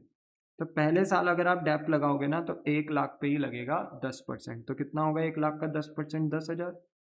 तो बताओ जो एक साल के एंड में वैल्यू बची उसको हम बोलते हैं WDV। अब आप दूसरे साल डेप लगाओगे तो दूसरे साल ना 90,000 पे नहीं लगेगा SLM में, ओरिजिनल पे ही लगेगा 1,00,000 का 10%। तो 1,00,000 का 10% अगेन कितना होता है? 10,000। तो कितना हो जाएगा ये? 80,000 हो जाएगा। फिर सेकंड ईयर के एंड में जो वैल्यू बचेगी उसे WDV कहेंगे। अब बताओ जब आप थर्ड ईयर का डेप लगाओगे तो किस पे लगाओगे? 80 पे लगाओगे कि ओरिजिनल पे? तो सर SLM में ना ओरिजिनल पे लगता है, तो 1,00,000 का 10% कितना हो जाएगा? 10,000। तो बताओ तीसरे साल की वैल्यू कितनी हो जाएगी तीसरे साल के एंड में? तो ये WDV वैल्यू हो जाएगी 70। सो ऑन ऐसे ही चलता रहेगा, हर साल ओरिजिनल पे ही लगेगा। पर जो ना WDV मेथड होता है इसमें क्या होता है कि जैसे फर्स्ट ईयर में तो चलो हम 1,00,000 पे ही 10% लगाएंगे, तो ये 10,000 हो जाएगा। तो बताओ फर्स्ट ईयर के एंड में कितनी वैल्यू बची? 90,000 सेम, तो WDV हो गया। ठीक है, अब जब सेकंड ईयर पे डेप लगेगा ना तो as per WDV method, as per diminishing balance method हम 90,000 पे लगाएंगे। तो 90,000 का 10% कितना होता है? 9,000। आप देख रहे हो आप, तो चेंज हो गया। अच्छा फिर कितना सेकंड ईयर के एंड में कितनी वैल्यू बची? 81। तो ये WDV वैल्यू बची सेकंड ईयर के एंड में। ठीक है, अब जब थर्ड ईयर में डेप लगेगा ना तो 1,00,000 पे नहीं लगेगा, किस पे लगेगा? ओरिजिनल पे नहीं लगेगा, जो WDV वैल्यू बचती है हर ईयर के एंड में उस पे। तो बताओ सेकंड ईयर के एंड में कितनी WDV वैल्यू बची थी? 8,100, 81,000 है ना, तो इस पे लगेगा 10% का डेप्रिसिएशन, जो कि 8,100 आएगा। तो इसको माइनस करेंगे हम। ठीक है, तो 81,000 में से 8,000 जाएगा तो आपका ये बचेगा कितना? ठीक है, 72,900। ठीक है, बोलो क्लियर हो गया? यस। तो कहने का मतलब ये है कि सो ऑन फिर ऐसे ही चलता रहेगा। तो this is the basic difference between SLM and WDV। अच्छा अगर आपको याद होगा क्वेश्चन नंबर 5 में हमने अपने मोपेड को एक्सपेंस दिखाया था, फिर हमने उसको ठीक करने के लिए वापस अपना एसेट उसको ट्रीट किया था और अगेन उस पर फिर डेप भी लगाया था। पर यहाँ पे डेप के आगे ना 25% था, तो कि डेप 25% जो लगाना है, बट किसी मैथड का कोई कोटेशन नहीं था कि SLM या WDV से। पता है ऐसा क्यों? क्योंकि वो जो एडजस्टमेंट हो रही थी लास्ट ईयर में हो रही थी, उसके बाद कोई ईयर ही नहीं था। तो जब आपको एक ही साल पे डेप लगाना है ना, तो जब पहले ही साल पे डेप लगाना है तो कोई फर्क नहीं पड़ता आप एसएलएम से लगाओ डब्ल्यूडीवी से लगाओ, क्योंकि आंसर दोनों से सेम आता है। इसलिए इसलिए जो आपने अभी क्वेश्चन नंबर 5th किया था उसमें उसने कोई मेथड का डिस्क्लोजर नहीं दिया, बट जो क्वेश्चन नंबर 6th है यहाँ पे वो डिस्क्लोजर दे रहा है कि कौन से मेथड से करना है, रिड्यूसिंग बैलेंस मेथड से, क्योंकि ये एडजस्टमेंट 2021 में हो रही है। किस में हो रही है? 2021 में। तो 21 में तो डैप लगेगा ही, 22 में भी लगेगा, 23 में भी लगेगा, तो पता होना चाहिए तब कि कौन सा मेथड आपको यूज करना है। तो उसने बता दिया रिड्यूसिंग बैलेंस मेथड, ठीक है, तो रिड्यूसिंग बैलेंस मेथड हमें फॉलो करना है। अच्छा, फिर इसने बोला कि जो क्लोजिंग स्टॉक है ना हमारा फॉर द ईयर 2021 एंड 22, यानी जो 21 और 22 का जो हमारा प्रॉफिट है ना, उसमें क्लोजिंग स्टॉक क्या हो रखा है? ओवर वैल्यूड हो रखा है 1000 एंड 2000 से। अब आपको साफ सी बात है, मैं लास्ट क्लास में बता चुका था कि जो क्लोजिंग स्टॉक्स होते हैं ना वो हमारे इनकम के प्रतीक होते हैं, ठीक है, क्योंकि क्लोजिंग स्टॉक को ना ट्रेडिंग अकाउंट में इनकम साइड दिखाया जाता है, क्योंकि जो परचेज हमने करी है, ठीक है, उसको हमने क्या दिखाया था? गुड्स परचेज करा था, तो उसको हमने एक्सपेंस दिखाया था। पर सारे के सारा गुड्स हम नहीं बेच पाते हैं ड्यूरिंग द ईयर, तो जितना गुड्स हम नहीं बेच पाते हैं वो हमारा क्लोजिंग स्टॉक बन जाता है। क्या बन जाता है? Closing stock. अब क्लोजिंग स्टॉक हमारे लिए क्या होता है? एसेट होता है। अब क्योंकि हमारा क्लोजिंग स्टॉक किसके अंदर इंक्लूड होकर बैठा है? परचेस के अंदर, क्योंकि हमने इस माल को खरीदा था पर हम सारा का सारा बेच नहीं पाए, तो जो माल हम बेच नहीं पाए वो परचेज के अंदर है, बट वो है हमारा क्लोजिंग स्टॉक। यानी परचेज को हमने एक्सपेंस दिखाया, बट क्लोजिंग स्टॉक क्योंकि हमारा एसेट होता है, तो हम अपने परचेज के अंदर से क्लोजिंग स्टॉक को बाहर करते हैं, यानी अपने एक्सपेंस के अंदर से अपने इस एसेट को बाहर करते हैं। और जब हमारा क्लोजिंग स्टॉक परचेज से बाहर होता है ना, तो ऐसे में मेरे बच्चे हमारा जो एक्सपेंस है वो कम हो जाता है और क्लोजिंग स्टॉक हमारी इनकम साइड पे अपीयर हो जाता है। देखो, इनकम बढ़ाने के दो रास्ते हैं, या तो आप अपना सेल्स बढ़ा दो या आप अपनी कॉस्ट कम कर लो।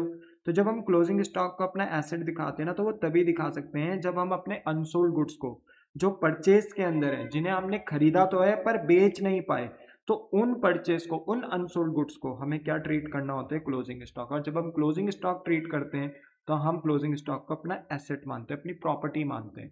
तो ऐसे में हमें अपना एक्सपेंस रिड्यूस करना होता है, परचेज में से बाहर करना होता है क्लोजिंग स्टॉक को, और ऐसा करने से मेरे बच्चे हमारा जो एक्सपेंस है, परचेज नाम का एक्सपेंस, वो कम होता है। और ऐसे में जब एक्सपेंस कम होता है तो डेबिट जब भी कम होगा तो क्रेडिट साइड में ही आएगा। तो इसलिए जब हम क्लोजिंग स्टॉक बाहर निकालते हैं परचेज से, तो क्लोजिंग स्टॉक हमारी इनकम को बढ़ा देता है, हमारी इनकम को इंक्रीज कर देता है, ठीक है। तो इसलिए क्लोजिंग स्टॉक ना हमारा इनकम अफेक्ट होता है, ठीक है। अब ऑब्वियस सी बात है कि अगर हम क्लोजिंग स्टॉक को ओवर वैल्यूड कर देंगे तो कहीं ना कहीं हम अपनी इनकम बढ़ा देंगे, और अगर हम अपनी इनकम बढ़ा देंगे तो वो बढ़नी तो नहीं चाहिए थी। तो उसको ठीक करने के लिए हमें उस करंट ईयर से, जिस भी ईयर में ये एडजस्टमेंट हो रही है, उस ईयर में हमें इसको माइनस करना होता है। तो अगर हमारे 21 और 22 के क्लोजिंग स्टॉक्स बढ़े हुए हैं तो कहीं ना कहीं क्लोजिंग स्टॉक के ओवर वैल्यूड होने की वजह से, ओवर वैल्यूड होने की वजह से हमारा जो 21 और 22 का प्रॉफिट है ना वो बढ़ रखा है, जो कि बढ़ना नहीं चाहिए था। तो इसको ठीक करने के लिए हमें क्या करना पड़ेगा? माइनस करना पड़ेगा। और सोचो कि अगर 21 और 22 के क्लोजिंग बढ़े हुए हैं, ठीक है, तो 21 का जो क्लोजिंग है वो 22 का क्या बनेगा? ओपनिंग भी बनेगा। और जो 22 का क्लोजिंग है वो 23 में क्या बनेगा? ओपनिंग बनेगा। मतलब अगर 21-22 के क्लोजिंग है तो वो अपने नेक्स्ट ईयर में ओपनिंग भी तो बने होंगे ना, ये बात भी तो है।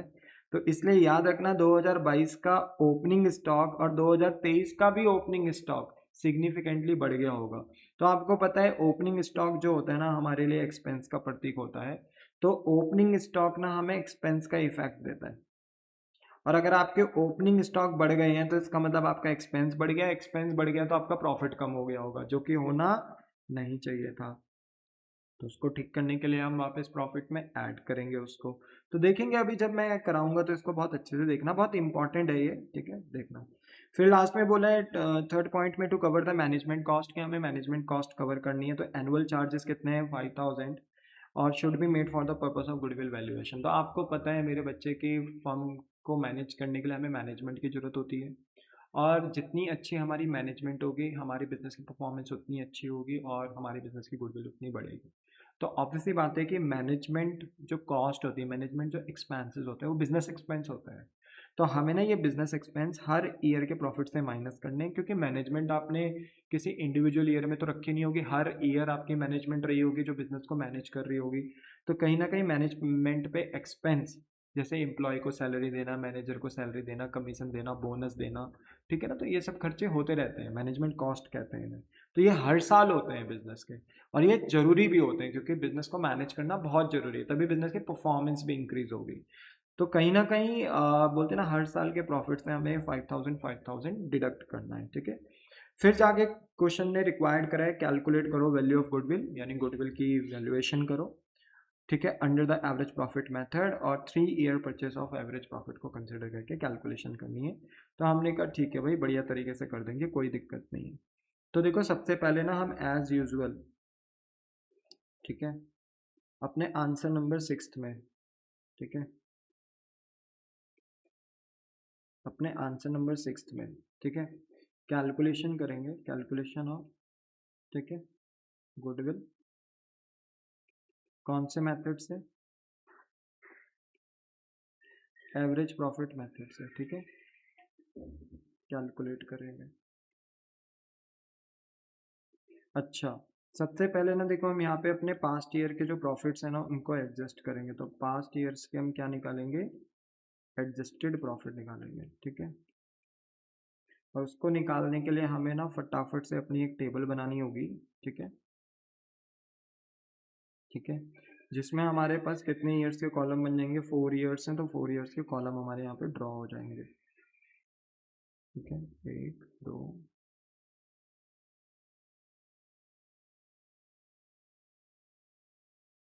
3 और 4, ठीक है, ठीक है। तो ये 4 ईयर्स के कॉलम आप ड्रॉ कर दोगे। इसके बाद पर्टिकुलर, ठीक है, और जो भी ईयर्स हैं आपके वो कोट करोगे, 20 21 22 23, ठीक है, 2020 21 22 एंड 23, डेटा इन रुपीज, ठीक है। ये बात आपको ध्यान में रखनी है।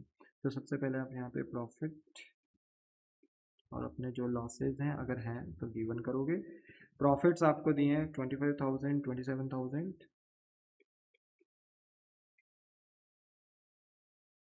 ठीक है। फिर आपको दिए हैं 46,900, लास्ट ईयर का दिया है 53,810, ठीक है, ये दे रखा था। फिर आपको यहाँ पे सबसे पहले 1 जनवरी 2021 यानी अपने सेकेंड ईयर में एडजस्टमेंट करनी है, जो आपने बोलते हैं ना अपना मेजर प्लांट रिपेयर यानी एसेट को क्या मान लिया था, रेवेन्यू एक्सपेंडिचर यानी एक्सपेंस, उसको ठीक करना पड़ेगा, ठीक है। तो आपने एक्सपेंस दिखाया था, तो आपका प्रॉफिट कम हो गया होगा एक्सपेंस दिखाने की वजह से, तो उसे ठीक करने के लिए हम वापस प्लस करेंगे। तो हम लिखेंगे मेजर प्लांट रिपेयर, ठीक है, wrongly treated as revenue expenditure, यानी कैपिटल एक्सपेंडिचर को आपने रेवेन्यू एक्सपेंडिचर मान लिया, ठीक है। तो सेकेंड ईयर में आप सबसे पहले अपना ये 10,000 जो माइनस कर दिया था पहले, इसको क्या कर दोगे, प्लस कर दोगे। एक्सपेंस दिखा दिया था तो एक्सपेंस की वजह से प्रॉफिट माइनस हुआ होगा, ठीक करने के लिए, इसको करेक्ट करने के लिए, वापस इसको मेजर प्लांट रिपेयर दिखाने के लिए आप इसको वापस ऐड कर दोगे, ठीक है। और अब आप इस पे डेप्रिसिएशन भी लगाओगे, क्योंकि भाई ये एसेट था आपका तो इस पर डेप लगा होगा, तो डेप्रिसिएशन आपको लगाना है @10% पर एनम, ठीक है, 10% पर एनम। अब देखो यहाँ रफ में कहीं कैलकुलेशन कर सकते हो, तो मैं यहीं छोटी सी कैलकुलेशन कर लेता हूँ, यहीं पे बगल में देख लो। तो पहले ना आपका एसेट 10,000 का था, ठीक है, देखो 10,000 का एसेट था, इस पे डैप लगेगा पहले तो फर्स्ट ईयर में, कितने परसेंट का, 10% का, तो कितने पे लगेगा, 10,000 का 10%, 1,000, ये पहले साल का हो गया। तो बताओ WDV वैल्यू कितनी बची, ये 9,000, ये WDV वैल्यू है। तो फिर आप सेकेंड ईयर पे डेप लगाओगे 10% का, तो 9,000 पे लगेगा 10%, तो ये कितना आएगा, 900। तो फिर सेकेंड ईयर के एंड में आपके पास WDV वैल्यू बच जाएगी 8,100, ठीक है। फिर तीसरे ईयर में डेप लगाओगे 10% तो 810 रुपये आएगा। तो इसको सॉल्व करोगे तो 7,290 रुपये आ जाएगा। ठीक है, ये तीसरे ईयर के WDV। अब याद रखना फोर्थ ईयर का डेप हमें निकालना नहीं है, क्योंकि हमें पहले साल का डेप, दूसरे साल का डेप और तीसरे साल का डेप चाहिए था। हाँ, अगर ये SLM होता तो फिर मैं हर साल 10,000 रुपये लगाता, तो हजार ही आता फिर, तब कोई दिक्कत नहीं थी। पर ये WDV था तो इसलिए मैंने साइड में करके दिखा दिया आपको। ठीक है, तो यहाँ पे ना देखो 1000 का डेप माइनस होगा, फिर 900 का डेप माइनस होगा, और फिर लास्ट में 810 का डेप माइनस होगा। ठीक है, डेप्रिसिएशन मैं बार बार बोल रहा हूँ, बिजनेस का नॉर्मल एक्सपेंस है। बिजनेस करेंगे, धंधा करेंगे, एसेट का यूज़ करेंगे तो डेप लगेगा ही लगेगा, तो नॉर्मल एक्सपेंस होता है। तो माइनस हो गया, कोई दिक्कत नहीं है। पहले नहीं हुआ था क्योंकि पहले आपने इसे एसेट नहीं माना था, अब माना है तो सबसे पहले आपने अपना प्रॉफिट करेक्ट किया है, अपने एसेट को दिखाते साथ प्रॉफिट बढ़ा दिया 10,000 से, और अब आप इस पे डेप्रिसिएशन लगा रहे हो, तो 3 ईयर्स का डेप्रिसिएशन लग गया। तो ये थी आपकी पहली एडजस्टमेंट। ठीक है, अब जो सेकंड एडजस्टमेंट है वो है क्लोजिंग स्टॉक से। तो 21 और 22 का क्लोजिंग स्टॉक बढ़ गया। अब क्लोजिंग स्टॉक किसका प्रतीक होता है? क्लोजिंग स्टॉक इनकम का प्रतीक होता है। वैसे तो एसेट है ये, पर इफेक्ट इनकम का देता है ट्रेडिंग अकाउंट में। प्रॉफिट में क्लोजिंग स्टॉक का जो इम्पैक्ट होता है वो इनकम का होता है। तो अगर क्लोजिंग स्टॉक ओवर वैल्यूड कर दोगे तो आपकी इनकम बढ़ जाएगी। ठीक है, और अगर आपकी इनकम बढ़ जाएगी तो वो बढ़नी नहीं चाहिए थी, तो आप इसे माइनस करेंगे। तो माइनस करेंगे क्लोजिंग स्टॉक ओवर वैल्यू। ठीक है, ओवर वैल्यूड बाय, ठीक है, या किसका क्लोजिंग स्टॉक ओवर वैल्यूड हुआ था? ऑफ। ठीक है, किसका हुआ था? 2021 एंड 22 का, 2021 एंड 22 का। ठीक है ना, तो आप क्या करेंगे, 21 और 22 का जो प्रॉफिट है उसको माइनस कर दोगे, क्योंकि क्लोजिंग स्टॉक के बढ़ने से क्लोजिंग स्टॉक इनकम इफेक्ट देता है। इसका मतलब है इनकम बढ़ गई होगी, और जब इनकम बढ़ी होगी तो आपका प्रॉफिट भी बढ़ा होगा, जो कि बढ़ना नहीं चाहिए था।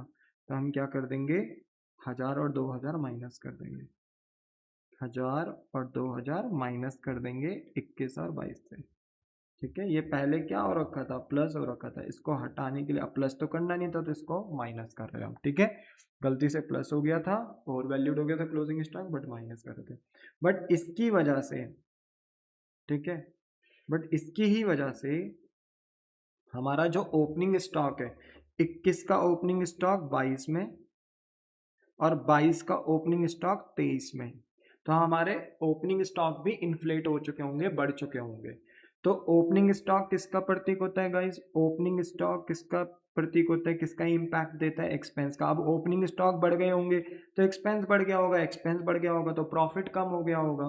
तो कहीं ना कहीं हम ये मान लेंगे कि ओपनिंग स्टॉक के बढ़ने से हमारा एक्सपेंस बढ़ा होगा, और हमारे एक्सपेंस के बढ़ने से हमारा प्रॉफिट कम हो गया होगा, जो कि नहीं होना चाहिए था। तो हम इसे प्लस कर देंगे। तो ओपनिंग स्टॉक, ठीक है, ओपनिंग स्टॉक क्या हो गया? ओवर वैल्यूड हो गया, जो कि होना नहीं चाहिए था। ठीक है, ऑफ 2022 एंड 2023। ठीक है, यस। तो पहले ये माइनस कर दिए होंगे प्रॉफिट को बढ़ने पे, पर ये करना नहीं चाहिए था, तो हम प्लस कर रहे हैं। ठीक है, तो 1000, ये देखो इसका जबलिंग इफेक्ट हो रहा है, 1000 हम ऐड कर देंगे और इसका यहाँ कर देंगे। ठीक है, 2000 यहाँ पर ऐड कर देंगे। बोलो क्लियर हो गई बात? यस। और लास्ट आपका मैनेजमेंट कॉस्ट। तो मैनेजमेंट कॉस्ट आपका हर, ठीक है, तो मैनेजमेंट कॉस्ट को हम थोड़ा सा ना स्पेस दे के लिखते हैं, को पता रहेगा कि ये अलग पॉइंट है। ठीक है, तो याद रखना ये आपका सेकंड ट्रीटमेंट था, ये फर्स्ट था, ये सेकंड था, और मैनेजमेंट कॉस्ट आपके थर्ड ट्रांजेक्शन था, थर्ड एडजस्टमेंट था। ठीक है, अब इसको ठीक करते हैं। ठीक है, अब आपको पता है क्वेश्चन में मैनेजमेंट कॉस्ट कितना था गाइस? मैनेजमेंट कॉस्ट था आपके पास 5000 रुपीज़ का, तो हर ईयर से आपका 5000 माइनस हो जाएगा। ठीक है, क्योंकि मैनेजमेंट का यूज़ तो हम हर ईयर कर रहे होंगे ना बिजनेस में, तो ये हर ईयर का एक्सपेंस होता है, तो इसको हम माइनस कर देंगे। बस अब आप अपना एक्चुअल प्रॉफिट निकाल लो आराम से। ठीक है, तो बताइए 25 में से 5 जाएगा, कितना बचेगा? 20। ठीक है, अच्छा 27 में 10,000 ऐड करोगे 37, 37 में 1000, 1000 लेस करोगे यानी 2000 लेस करोगे तो 35, 35 में 5000 लेस करोगे तो 30,000। फिर 46 900 में बेटा लेस करोगे 900 तो 46,000, 2000 लेस करोगे तो 44,000, 44 में 1000 ऐड करोगे तो 45, 45 में 5000 लेस करोगे तो 40,000, और ऐसे ही 53,810 में 810 लेस करोगे तो 53, 53 में 2000 ऐड करोगे तो 55, 55 में 5000 लेस करोगे तो 50,000 आ जाएगा,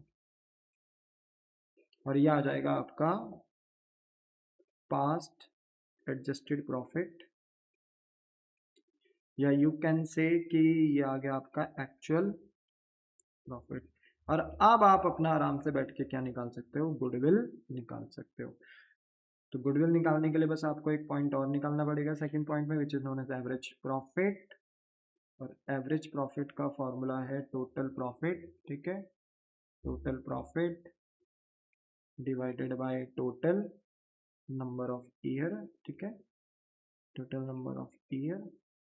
ठीक है, और आपके पास जितने भी प्रॉफिट्स हैं एडजस्टेड जो आप निकाल चुके हो इन सबको यहाँ पे कोट करोगे, 20,000, 30,000, 40,000 एंड 50,000 डिवाइडेड बाय कितने नंबर ऑफ ईयर है? 4, टोटल नंबर ऑफ ईयर है 4। इन सबको ऐड करोगे, बताओ ऐड करने पे कितना आएगा? ये 50, 40, 90, 1,40,000। ठीक है, 1,40,000 डिवाइडेड बाय 4 करोगे। ठीक है, ठीक है, तो ये 35,000 आ जाएगा। का मतलब है कि आपके पास जो एवरेज प्रॉफिट आ रहा है वो 35,000 आ रहा है। और अब आप अपना थर्ड पॉइंट पे आराम से क्या निकाल सकते हैं? गुडविल निकाल सकते हैं। तो गुडविल का फॉर्मूला क्या होगा? गुडविल का फॉर्मूला होगा average profit into number of year purchase. ठीक है, अब देखो नंबर ऑफ ईयर परचेज कितना है बाबू? Number of year purchase question में दिया होगा। ठीक है, 3 ईयर परचेज, और एंड में भी दिया था 3 ईयर परचेज, तो 3 ईयर परचेज आपके पास नंबर ऑफ ईयर परचेज है।